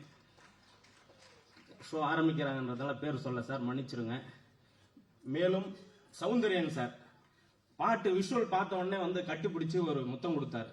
எனக்கு முத்து படத்தோட அந்த உம்மா ஞாபகம் தான் வந்துச்சு. இருக்கணிச்சு ஒரு உம்மா கொடுக்கும்ன்ற மாதிரி விஷுவல் ஸ்டுடியோவில் போயிட்டு இருக்கு. ரீ ரெக்கார்டிங் டைம்ல பார்த்த உடனே டப்புன்னு ஒரு முத்தம். எங்க இருந்து இருக்குல்ல, யாரா ரூமுக்குள்ள அப்படின்னு பார்த்தா சாரு. ஸோ சேரன் பாண்டியன் சாங் எல்லாம் இப்பவும் ஊர் சைட்ல ஓடிட்டு இருக்கும். சம்பாநாத்தெல்லாம் நான் மிகப்பெரிய எத்தனை டைம் கேட்டேன்னு எனக்கே தெரியாது. ஏதாவது ஒரு சாங் வேணும்னா நான் சம்பாநாத்தை ரெஃபரன்ஸ் மைண்டுக்குள்ள வச்சுக்கிட்டு இது மாதிரி ஒரு டியூன் வேணும் தத்தகாரம் அப்படின்ற ஒரு ஐடியாவில் இருப்பேன். சேரன் பாண்டியன் சாங் எல்லாமே பிரமாதம். ஸோ அந்த வரிசையில் அவர் சாரோட சன் தான் பண்றாங்கன்னு உடனே எந்த ஒரு விஷயமும் ப்ரொடியூசர் முன் வைக்கல. சேரன் பாண்டியன் பண்ண மியூசிக் டைரக்டர் சார் அமருக்கு பண்ணுவார் வாங்க அப்படின்னு உடனே அப்படியே வந்தாங்க. அதுக்கேற்ற மாதிரி அவர் அவுட்புட் கொடுத்துட்டாரு. Thank you Soundaryan sir, thank you brother. மேலும் படத்தில் நடித்த நடிகர்கள் அனைவரையும் வாசிக்க டைம் கிடையாது. நடித்த நடிகர்கள், தொழில்நுட்ப கலைஞர்கள் இன்னும் பின்னாடிலாம் உட்காந்துருக்காங்க. ஸோ மேடைக்கு அழைக்க முடியல. Master, sorry master, fight master Om Prakash master, so நிறைய பேர் இருக்காங்க. டைம் கருதி பேர் வாசிக்க முடியல. நன்றி, உங்களுடைய அயராத உழைப்பு இந்த ப்ராஜெக்ட்ல கொடுத்ததுக்கு நன்றி. மேலும் பத்திரிகை நண்பர்கள், ஊடக நண்பர்கள் இந்த ப்ராஜெக்டை கடைகோடி மக்களுக்கும் எடுத்து செல்லும் உங்களுடைய உழைப்பையும் நன்றி தெரிவிக்கிறேன். மேலும் கேரளா பல அதர் ஸ்டேட்ல இருந்து வந்திருக்கீங்க. ஒரே ஒரு ஃபோன் பண்ணேன், சார் இது போல ஒரு படம் பண்ணியிருக்கேன் வாங்க பிளஸ் பண்ணுன்ட்டு. அதுக்காக வந்திருக்கீங்க. குருமார்கள்லாம் நிறைய இருக்காங்க, சித்தர் ரூட்ல இருக்கிறவங்க அங்கங்கே உட்காந்துருக்காங்க. ஸோ உங்க எல்லாரையும், அதுவும் குடும்ப நண்பர்கள், உறவினர்கள், நட்பு வட்டங்கள்லாம் வாழ்த்த வந்திருக்கீங்க. பார்க்குறப்ப மனசு வந்து மையல் கொண்டுடுச்சு. எனக்கு ஒரு மயக்கத்தில் இருக்க, மையல் என்பது மயக்கம். ஸோ இத்தனை பேர் வந்து பிளஸ் பண்றீங்க அப்படின்றப்போ நிச்சயமா நான் கொடுத்து வச்சிருக்கேன்னு நினைக்கிறேன். Thank you thank you. அனைவருக்கும் நன்றி. உங்கள் மனதையும் பாதத்தையும் தொட்டு இந்த விழாவிற்கு வந்த அனைவருக்கும் நன்றி கூறி விடைபெறுகிறேன். தேங்க்யூ. எல்லாருக்கும் வணக்கம். ரொம்ப ஹாப்பியா இருக்கேன் இந்த ப்ராஜெக்டுக்கு ஒரு பார்ட் ஆகிறதுனால. இந்த தமிழ் வந்து மிஸ்டேக்ஸ் எல்லாம் இருக்கும், ஆனா எல்லாரும் அதுக்கு மன்னிப்பு இப்போ கேட்கிறேன். இந்த டைரக்டர் நம்ம ஏழுமலை சார், ப்ரொடியூசர்ஸ் எல்லாருக்குமே இந்த ப்ராஜெக்டுக்கு என்ன கூப்பிடுறதுக்கானால, என்ன இந்த பார்ட் ஆக்குறதுனால, என்ன நாயகி ஆக்குறதுனால, இது ஃபர்ஸ்ட் ப்ராஜெக்ட் தான் தமிழ்ல. எல்லாருமே வந்து சப்போர்ட் பண்றதுனால எல்லாருக்குமே வணக்கம். Thank you so much.